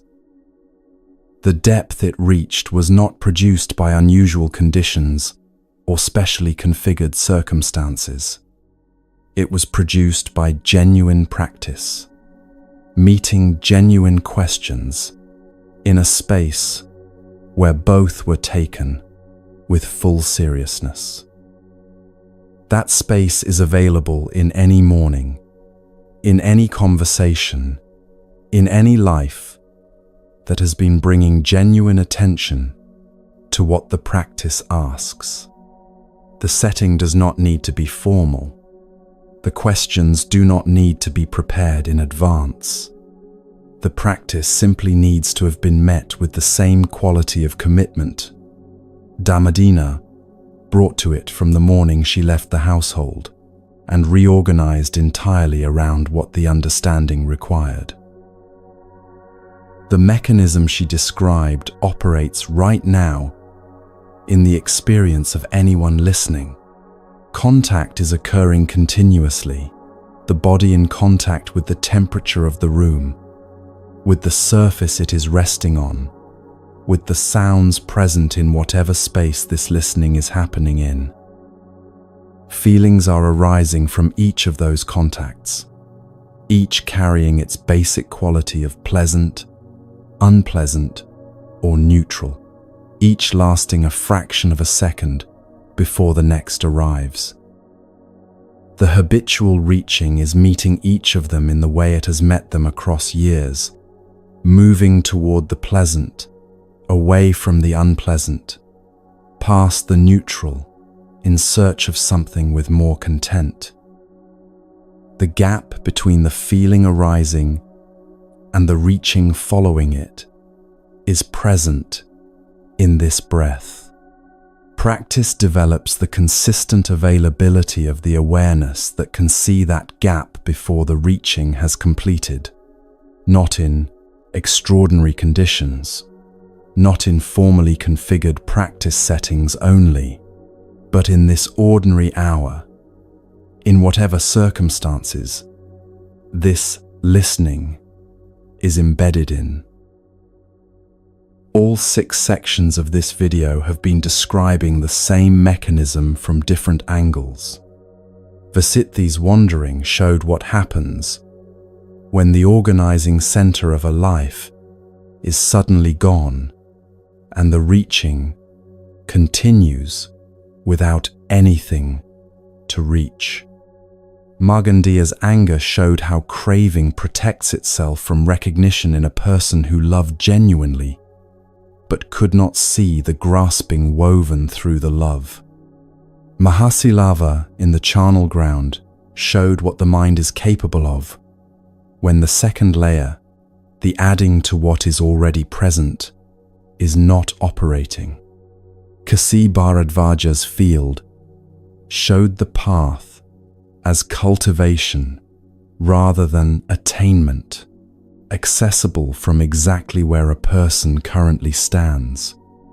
Pukusati's night in the potter's house showed how months of preparation and a single night of genuine teaching together produce what neither could produce alone. And Damadina sat with her former husband and described the mechanism itself, the specific meeting between feeling and grasping that generates the sense of a self-managing experience, the gap in which that generation can be interrupted, and the quality of what remains when the interruption becomes consistent enough to constitute genuine liberation. The teaching the Buddha organized into 4 parts on the night he first taught it has been in the world for 2,500 years. It met Vasithi on a road. It met a practical farmer standing in his field. It met a wandering stranger on a potter's floor. It is available in the same form in any ordinary morning, in the specific texture of the present moment, in the gap between this feeling and what the mind is about to do with it. That gap is where everything the teaching has described lives in its most immediate and practical form. It is available right now, in this breath, in this moment, in the specific conditions of this particular life, exactly as it currently stands. The conditions are these conditions. The practice begins here.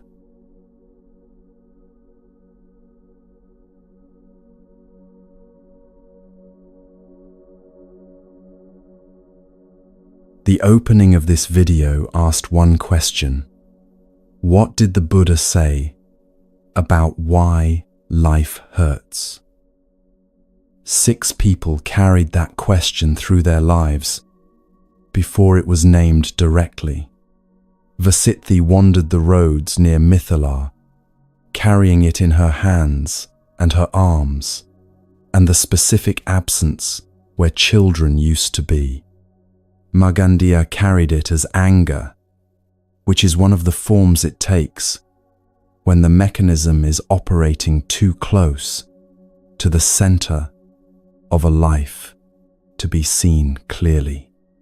Mahasilava carried it buried to his neck in a charnel ground and found something in himself that the darkness and the jackals and the loss of an entire kingdom could not reach. Kasi Bharadvaja carried it in his field and recognized it the moment it was given back to him in the language he had worked in his whole life. Pukusati carried it for months on a road heading south and found it on an ordinary floor on an otherwise ordinary night. Damadina carried it into the gap between a feeling arising and the reaching following it, and described what she found there with a precision the Buddha confirmed without a single revision. The answer has 4 parts. Suffering is real. It arises from craving. Craving can cease. There is a path. The path runs through the texture of exactly the life you are already living. It begins in the next moment you notice the reaching before it has completed. Wherever you are listening from tonight, whatever form of the wheels grinding is present in your life right now, that moment is closer than it has ever been.